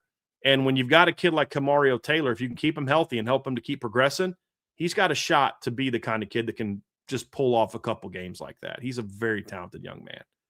Not, got to learn how to read defenses and all that, but he's just that college kid where, like, there's going to be games you're like, yeah, he looked like a sophomore with only 3 games of experience right there.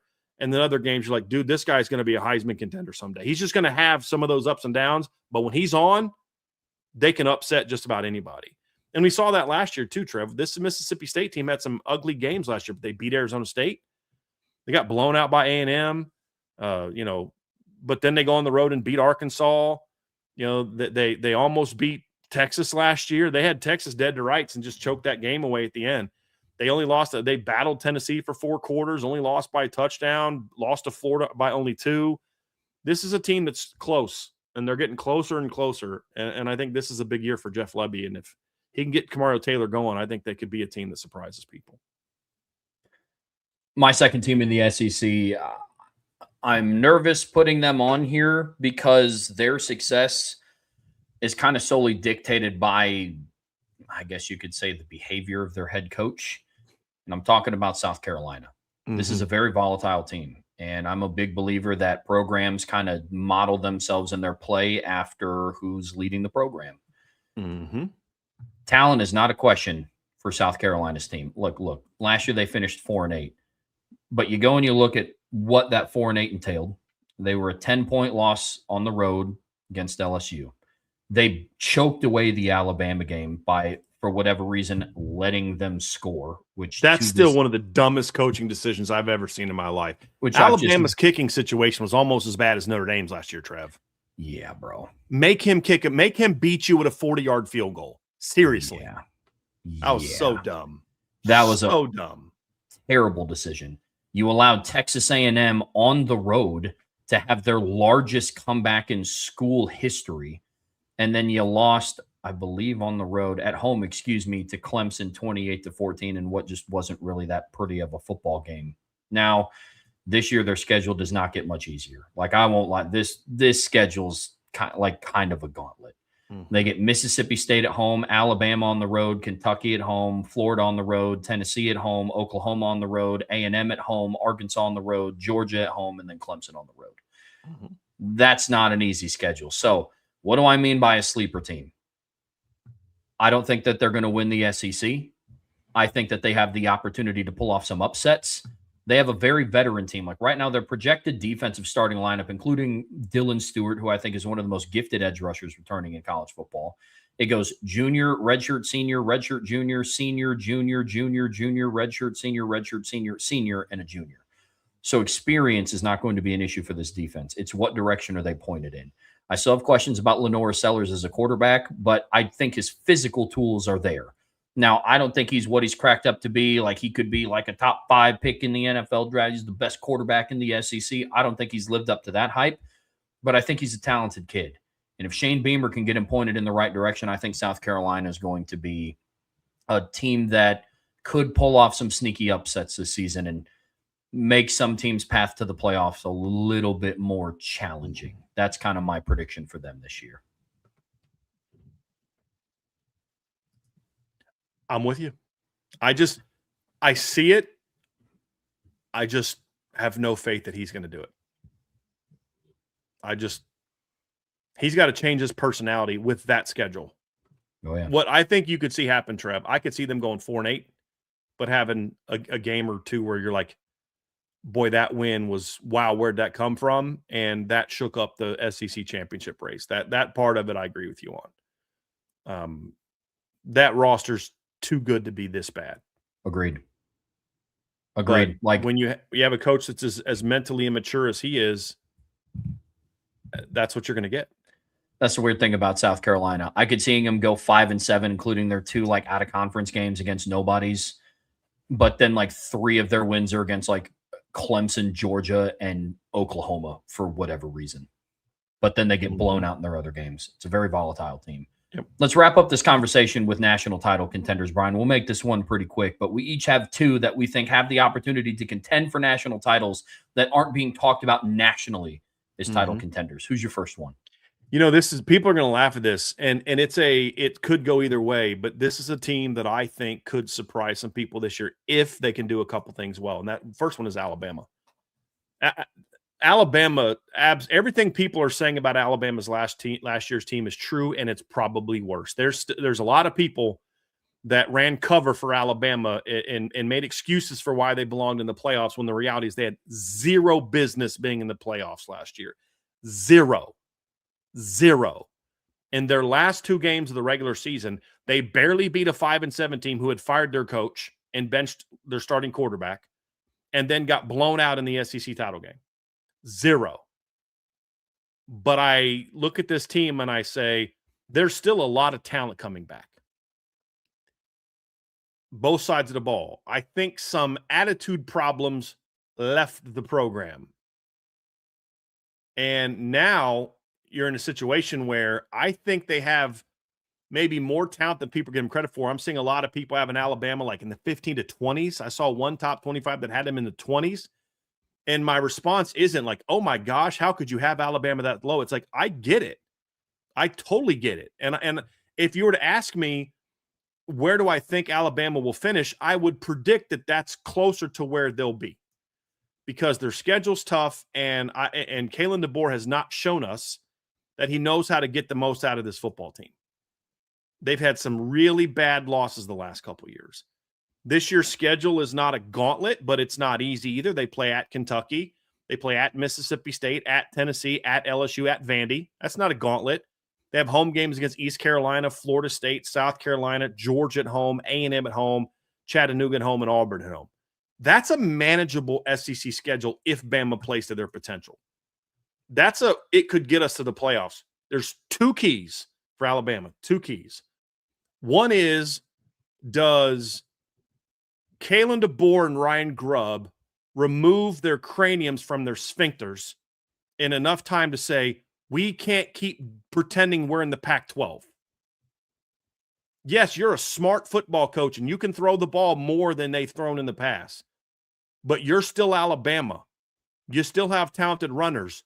Run the ball. I'm not saying you got to look like 2012 Bama, but you can't look like that hot mess. You can't look like a Hal Mummy offense either.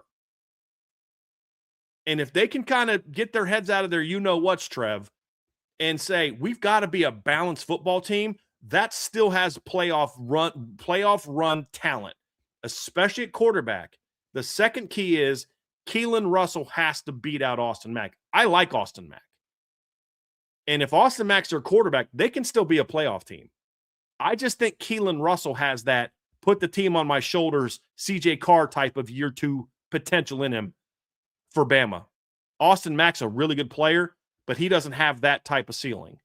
If Keelan Russell wins the job, it's because he raised his level of play. And honestly, they're going through their own CJ Carr and Kenny Minchie battle, where the veteran's a really good player that you can win with. But that young guy has got something special. And can he beat out the veteran player that the staff knows better? That's the question. If Keelan Russell forces himself, not handed the job, they're betting on potential, but he plays better. And they decide with all these transfers and we've got talented running backs and all this kind of stuff, guys, we got to get back to playing Bama football. You know, we got Daniel Hill and Kevin Riley and all that, but we got EJ Kroll coming in, man. This is the best running back in high school football last year. This kid's a stud. It's time for us to get back to playing Bama football to some degree. I think Bama gets back to being that team that can compete for a title. There's still a lot of talent at Alabama, Trev. We did our DB breakdown last week. Bama was number 3. You know, like, and part of getting their heads out of their you-know-what's is figuring out how to get Ryan Williams going. They got Noah Rogers out of the portal that we like. They've got talented tight ends. Their offensive line had some losses, but they got some really good players coming in. They got a kid from Mississippi State that I like a lot. You know what I mean? Like, there's talented players there. Jackson Lloyd's a talented player. You know, there's some guys you can build around there. I think Michael Carroll's back. He's a really good football player. Defensive line-wise, they lost some good players. Some of those guys are losses. Tim Keenan's a loss. LT Overton's a loss. James Smith, to me, is not a loss for a host of reasons. You know, you went into the portal. You got Terrence Green out of the portal. You got Devin Tompkins out of the portal. I think is a good pickup. You got Kedrick Bingley Jones out of the portal. Linebacker, you got Yanze Pierre on the edge as a really good pass rusher. I think this team has a lot better talent than people think. The doubters are doubting Kalen DeBoer, and they are spot on. But I still think Kalen DeBoer has an opportunity if he's able to adjust his thinking a little bit and say, yes, we're going to still throw the ball and still be all this and all that, but we've got to be balanced. We've got to be able to go out there and run for 150 yards every week. That's it. If they can do that, this team is dangerous, very dangerous. And I think nobody fears Bama anymore. And that hurt them the last 2 years. That could help them this year. If they make those changes, because now you might sleep on Bama a little bit, especially early on. And so they're a team to watch. They're either going to collapse and he's gone, or they're going to bounce back, surprise some people, and be a team that, like, wow, how'd Bama get to the semifinals? And once you get to the semis, Trev, it's everybody's ball game. Anybody can win. You know? Yeah. Well, absolutely. My first one, I know people in the Irish Breakdown community, especially the Notre Dame fan base, is not going to like. But that team up in Ann Arbor intrigues me. It does, for a couple of reasons. One, I think Kyle Whittingham is a very good coach. I think they have a very talented quarterback. Now, do I think that he's the generational whatever that he was made out to be? No, I don't. He could be generational in terms of what Michigan has had at quarterback. I'm willing to admit that when you have had guys like John O'Corn and like J.J. McCarthy won a national championship. He was not a generational talent. He was not a top 10 NFL draft pick. Like he was, but he wasn't. Yeah. Yeah. Just like Christian Ponder was a first-round draft pick, but he wasn't. Exactly. Yeah. Exactly. So Bryce Underwood has the opportunity to be that for Michigan, but I don't think he has the potential to be that in terms of the rest of the country. Here's where Michigan intrigues me. Everything that they went through earlier this offseason with Sharon Moore is going to do one of two things for this roster. It's going to break them apart, and Kyle Whittingham is going to have to, hey, I said what I said, Chief. I'm sorry, buddy. I'm sorry. I don't love saying it. I don't love saying it. Sorry, man. But here's where I'm at with this team. Everything that they went through this offseason is either going to galvanize them or completely fracture the locker room of the players that stayed. That can be a dangerous team when we start talking about the playoffs. Do I think they win? No, I don't. Could they make a run? Yeah. And I think any team that makes a run in the playoffs, you could consider a title contender because they had the opportunity to play for one. The other part that intrigues me about Michigan is who they hired at defensive coordinator. They brought in Jay Hill from BYU, somebody who Kyle Whittingham has a lot of experience going up against, considering he was at Utah for quite some time. What I know about this Michigan team is they're going to be disciplined. They're going to be stout in both of the trenches, and they're going to have the most physically talented quarterback that they've had under center in quite some time. That's a recipe for a team that could make a run. I'm not betting on it. Not being led by a coach who has no clue how to use that kid. 100%. It's not a coincidence that when Sharon Moore had nothing to do with the offensive game plan, and when I mean nothing to do with it, I mean he physically wasn't on the sidelines, Bryce Underwood had his best games of his career so far in college. That's not a coincidence, folks. It's not. Yep. Trev, I agree with a lot of what you're saying. My only pushback is I don't think this Michigan team is as talented as they've been in the last couple of years in the trenches, and that's my only concern. If I'm wrong on that, then you'll be right on your prediction, because that team wasted a lot of talent last year.